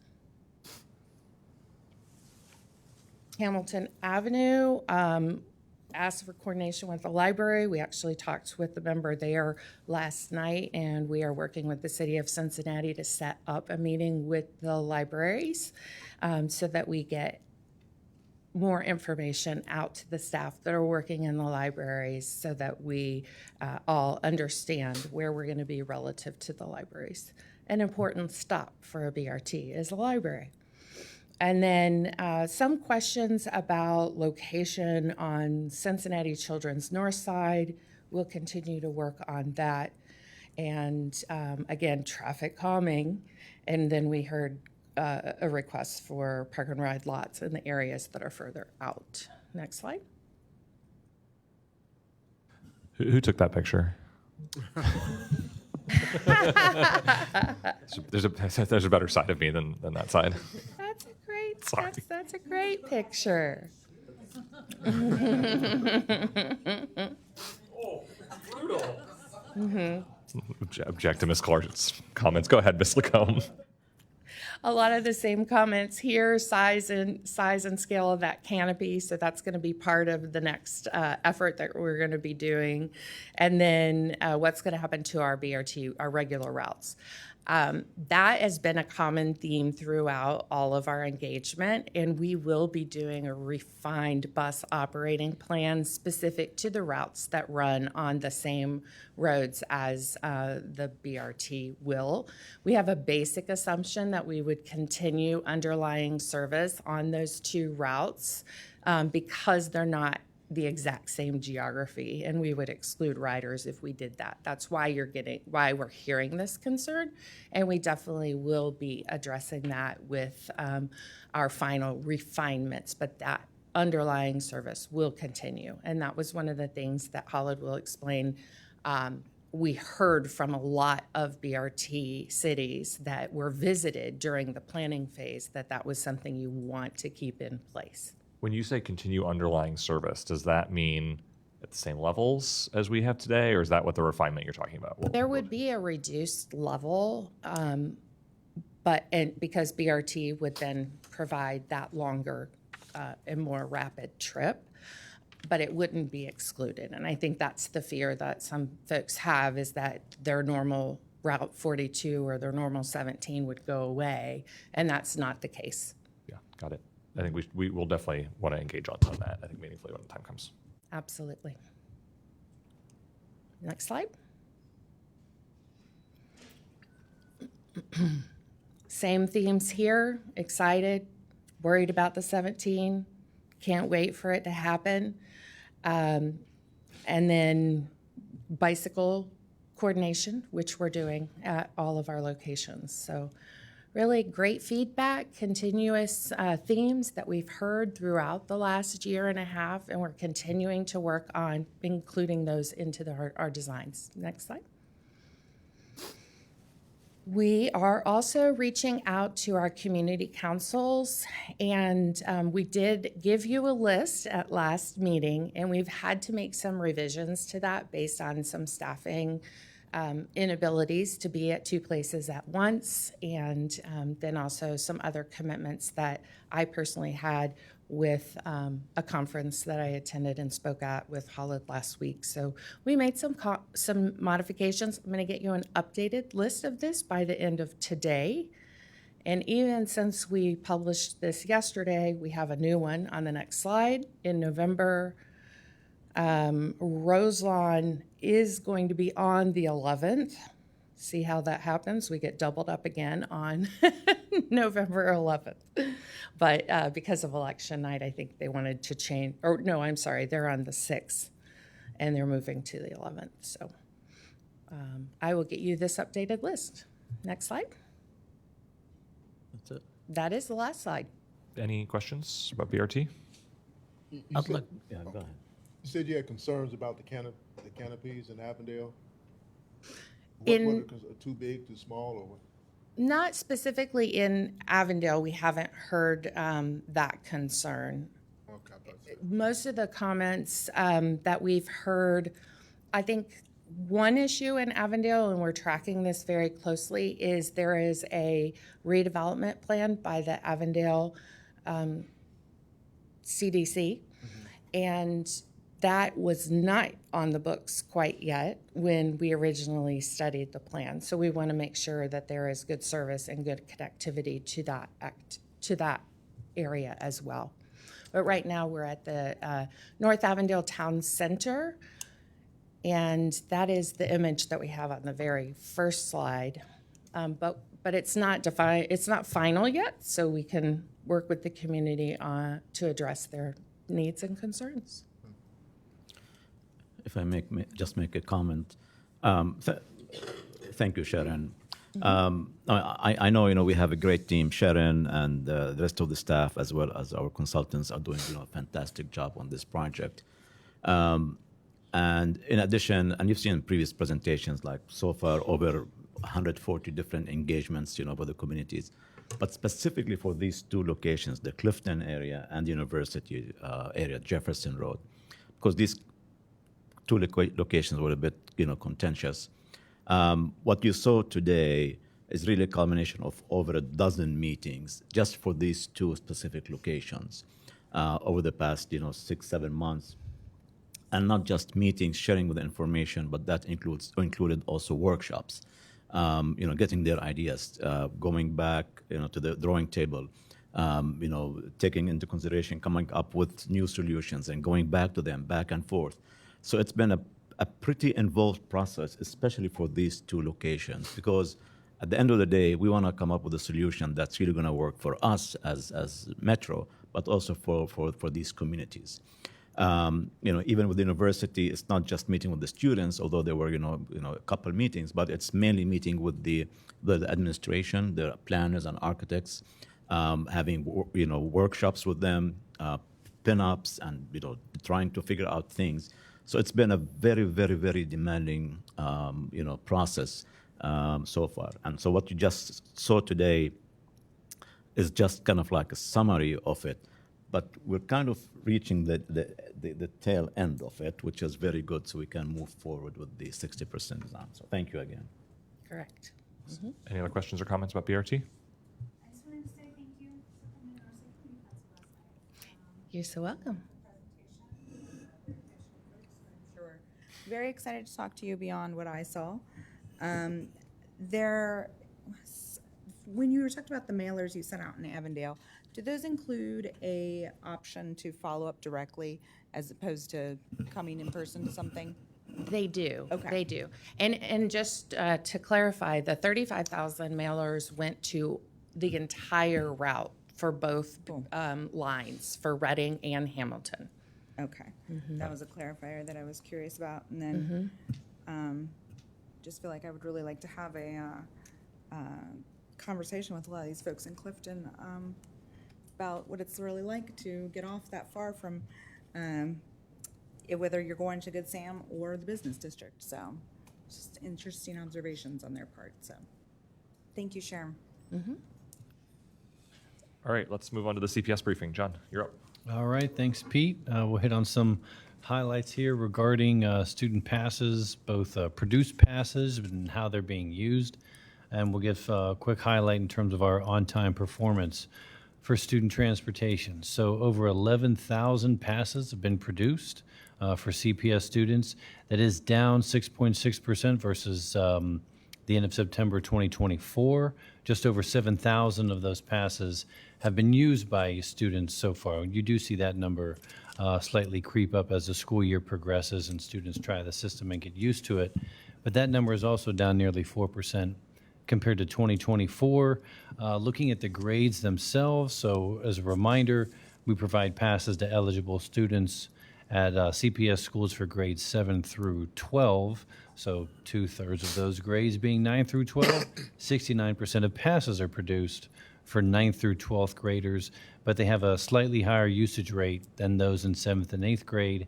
Anecdotally, I think that would make sense. The 7th graders are new families to Metro. Some 12 schools are brand new to Metro. So it stands to reason that these students and families might be getting used to the system or still using other means of transportations, walk to school, drop off of school, that sort of thing. So we do see a slightly higher usage rate among grades 9 through 12 with over 177,000 pass usage, or you could consider that rides. So this is tap data, taps of the passes on our fare box. That's down 3.8%, commensurate with the amount of students that have actually used the passes. In terms of transit centers, 13.5% of all student usage occurs at our transit centers. About half of that usage is at Government Square. But that number is also down from 2024, where 14.3% of student usage occurs at transit centers. We take it this is a good metric, right? This is students finding more streamlined trips, one ride ways to get to and from school. Government Square in particular is down 7.8% compared to the same time month end September of 2024. I think we can read into that. So the CPS, the district has started going towards this corridor model, this idea of neighborhood schools. It stands to reason that those transit trips might be more streamlined, one-seat rides, and not requiring the need of not only just a transfer, but also a transfer at a transit center. On-time performance, the team continues to perform very well. 80% of these routes that serve schools are on time 10 minutes before school starts. We're hitting 94% on-time performance 5 minutes before school starts. And as a reminder to the board, on the next slide here, these collaborative efforts, they always continue throughout the year, not even just the school year. So already thinking about what does our semester wrap-up look like, spring engagement, planning for summer school, preparing for the fall. These things are always on the minds of Metro staff and CPS as well. Ridership analysis continues. We share this with CPS, and they continue their engagement with school staff and families. And then we observe how our service is performing. This also includes things that pop up, construction that might lead to the movement of a bus stop or detouring around certain schools. Some of those are in the hopper right now, so we're considering how do we safely navigate streets given construction that's ongoing. And engagement with community stakeholders continues as well. You'll recall the city manager's office, I believe under Virginia Talent, started this exercise some time ago. John Brzezina with the city has continued that. So we continue these meetings, continue to engage with community stakeholders that have an interest in how well this is going, how it impacts their areas of the city. All these efforts certainly continue. So that's a quick update into how things are going with student transportation this year. We're certainly happy to answer any questions. Any questions for John?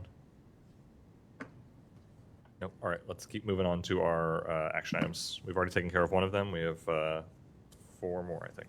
Right, 3CDC taken care of. Happy to answer any questions there once you see the particulars here. But shifting to item number 2, we're seeking approval of a contract to engage Gatesman, Inc. as our advertising agency of record.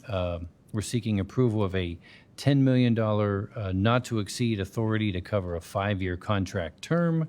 $9.1 million, very sizable number, is max spend under this contract.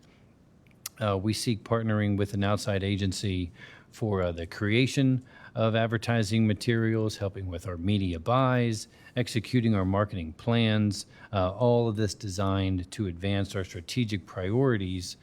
We come to the $10 million number as an approach to budget $10 million or $2 million annually in this spend. That's consistent with our approach for the prior 3 years. But to be clear, this is not an approval of spending $10 million. This is a not to exceed number that would be subject to annual budgets and budget strategies by staff. This was a very competitive process. 21 proposals with 4 finalists, but in the end, we're seeking to award the contract to Gatesman, Inc.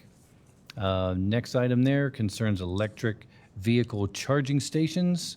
This is a $1.9 million contract with $420,000 in max spend. We're seeking to award this to ABM Mobility. This would be a 2-year contract covering November of 25 through October of 27. As a reminder to the board, we've got 6 fixed route battery electric buses set to be delivered and soon to be in service in the early part of 2026. This contract would cover the necessary infrastructure and the design and construction of it, as well as ongoing monitoring and maintenance of these systems. And the design would also take future expansion, should we decide to do it, into account. So that would be taken into account in the design that would be covered by this contract with ABM E-Mobility. Item 4, our bus stop signs and poles installation. Very excited to be bringing this contract to the board. We're seeking to award this to A&A Safety to the tune of about $5.6 million. This would be a 3-year contract, is nearly half funded by FTA grants. A very good number there. It has $180,000 in max spend. And to iterate a few points here, this would cover all nearly 4,000 stops in the system. Again, nearly half grant funded. This is to make the signs and install them. So a very big project here. Certainly very happy to be on the cusp of having this strategic initiative really come to life. Last item before the board here concerns the purchase of 3 paratransit vehicles, seeking to award this contract to Tesco. Tesco has been our vendor for some time, well-known here at Metro and certainly well-known throughout the state.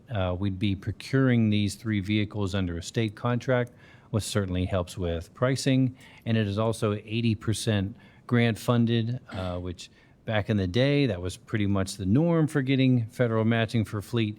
Today, that's a really good number and shows a very competitive, very well-written grant application process here to still be playing in the 80-20 space from a grant matching standpoint. That's the highlights for these, in addition to the discussion earlier about 3CDC. Certainly happy to answer any questions. Mr. Etheridge, it looks like you have a question prepared. I do. When is the first new bus stop sign going to be installed? Brandy, you want to talk about that? This feels like a leading question. Wonderful teaser. We are going to have a installation celebration, if you will, on November 13th. So you will be receiving information very shortly with the invitation to join us for that. But November 13th, we'll celebrate the first pole going to the ground. And that's going to be right near the DAP Center that was a big partner in designing. Yes, it will be in Clifton near the DAP. The DAP students were very instrumental in designing these signage and helping us make sure that it had the right features and amenities to support customers of all abilities, all understanding, so that way it's easy to use, easy to navigate. And so we will certainly celebrate all the features of those. We have some really impressive speakers, including Congressman Landsman, who was very instrumental in getting us the federal funding to help purchase these signs and poles and installations. So you'll get a lot more information here very soon, but this is certainly a great step that will help us to better serve all of our customers. Thank you. Thanks, Brandy. Other questions? Just a quick question. Do we have any of these outside of 3CDC that are local, city local? I'm sorry, do we have? Any of these vendors that are local outside of 3CDC? Local, I don't know. I know Gatesman Inc. is a certified small business. John, any local vendors here? A&A Safety is a local vendor, yes. Okay. Any other questions? I have when it's out of turn in the process here, but just kind of into the weeds question on the poles. A lot of times our poles are in the tree lawn and could use a new like landing patch kind of place. And I know the city likes to align when the poles go in to have that done at the same time. And I'm just wondering if we have any sort of like audit of what stops needs that and. I'm not sure I got the question. Questions about So the Questions stops about that the are- installation of the poles, and have we coordinated with the city in terms of when they're going to go in the tree lawn and when they're going to go into the sidewalk, so on and so forth? Yes, we're coordinating with the city on all of that. Okay, do you have any that are pending, like are going to be changed, updated, or anything like that? Unfortunately, the person who would answer this is at a conference right now. That's So okay. That's Steve. okay. Yeah, Steve I has been only handling know this because project. There's often that like back and forth conversation with the city, like, you know, well, we don't want to put that piece of sidewalk there because we're going to wait until Metro puts a new pole in. Yeah. Or, you know, Metro wants to put a new pole in, so we're going to coordinate and wait for them. And no matter which angle they come at it from, it needs to be done. And so I'm just curious as to, you know, where we're at in that decision and where we're, you know, participating and or cooperating in alerting them of their responsibility as well. Sounds like Jason can help us with this. Yeah, Steve Anderson's a project manager. We met with the city DOTE last week. He's working through a process for revocable street permits, as well as identifying each of the bus stop locations. And they're developing a process to make sure that the stops are appropriate, where they're going to be installed as appropriate, and then a QA process for following, make sure they end up where they're supposed to go. Love it. Thank you, Jason. You're welcome. Awesome. That was perfect. Anything else on any of these topics? I will move approval of the 4 items to the consent agenda. Any second? Second by Ms. Clark. All those in favor? Aye. Any opposed? Great. Any abstentions? I've had abstentions. Okay, no abstentions either. Great. I think that is all of our business. Any new business? I just have a question. Yeah. To Adrian. As I was coming in today, I think there's a hiring event on November the 15th, I believe, or something like that. And For the big bus operators? yes, and it was because it went on after it talked about the signing bonuses. Uh-huh. It said you'll get a chance to drive one of the buses, and I was like, what? Yeah, so we set up a little secure space on the parking lot, and they go forward about 50 feet. And that's about it. It just get a chance to really get in the seat and drive forward in the bus. It's not really Casey, if you start driving the bus, you have to start then noting yourself as affiliated with Metro in meetings. No, it's not driving on the street. It's just a little. Yeah, I can see that kind of liability. No. I kind of want to. And the other thing is, you probably already mentioned it. I missed a couple of meetings, but I saw on social media that Neil's in the hospital. Yeah. Okay. Yeah. Yeah. Send our best wishes to Neil. He told me, I texted him last night, and he told me he would be watching the meeting on replay. So where's the camera? Everyone say hi and wave to Neil. Neil, we hope to have you back soon. Take care of yourself. One thing, Mr. Smith, I do want to say that I attended an operator career fair probably about a month ago and had the opportunity to drive the bus. Oh, wow. And I think Wasn't offered a job. Adrian is, I don't think I went 50 feet. I think they let me go maybe 20 feet, but it was very fun. So I would recommend anyone go out and get on the bus. And I didn't hit anything, but it is very limited and very safe with a trainer sitting right next to you. My concern. Oh, I have a question. So I went by our Forest Park and ride, and there was no, and it was actually raining on this particular day, and there's no shelter there. So is it being, because there was one there, so I'm assuming that it's being fixed or we're adding a new one? Might I request Look into it. that we get some shelter over there? Yeah, we have been doing assessments of the locations. We had a meeting with our maintenance department probably just over a month ago, speaking specifically about that location. And we'll continue to talk about maybe putting a shelter back there. I think the nature of the park and rides for some of these locations is that the passengers wait in their cars, and then when they know their bus is coming, especially with the transit app, they get out and they go stand at the bus stop to be picked up. But that is one that is obviously has a lot of high traffic because of the relationship with Butler County. So maybe that's something we should look into, putting a new shelter in place there. If one is determined, so are you all, let me just make sure I understand. So are you saying that there was a structure there? I believe there was a structure. Yeah, I remember there was a structure there. Yeah. And they had those horrific magazine things the that we magazine got out rack of was there. also They were removed. just awful.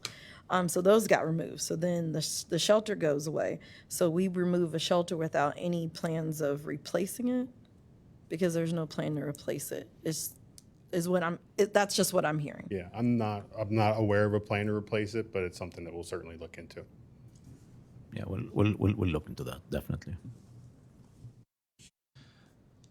With that, I'll adjourn the meeting. Thank you all. It was a long one, but a good one.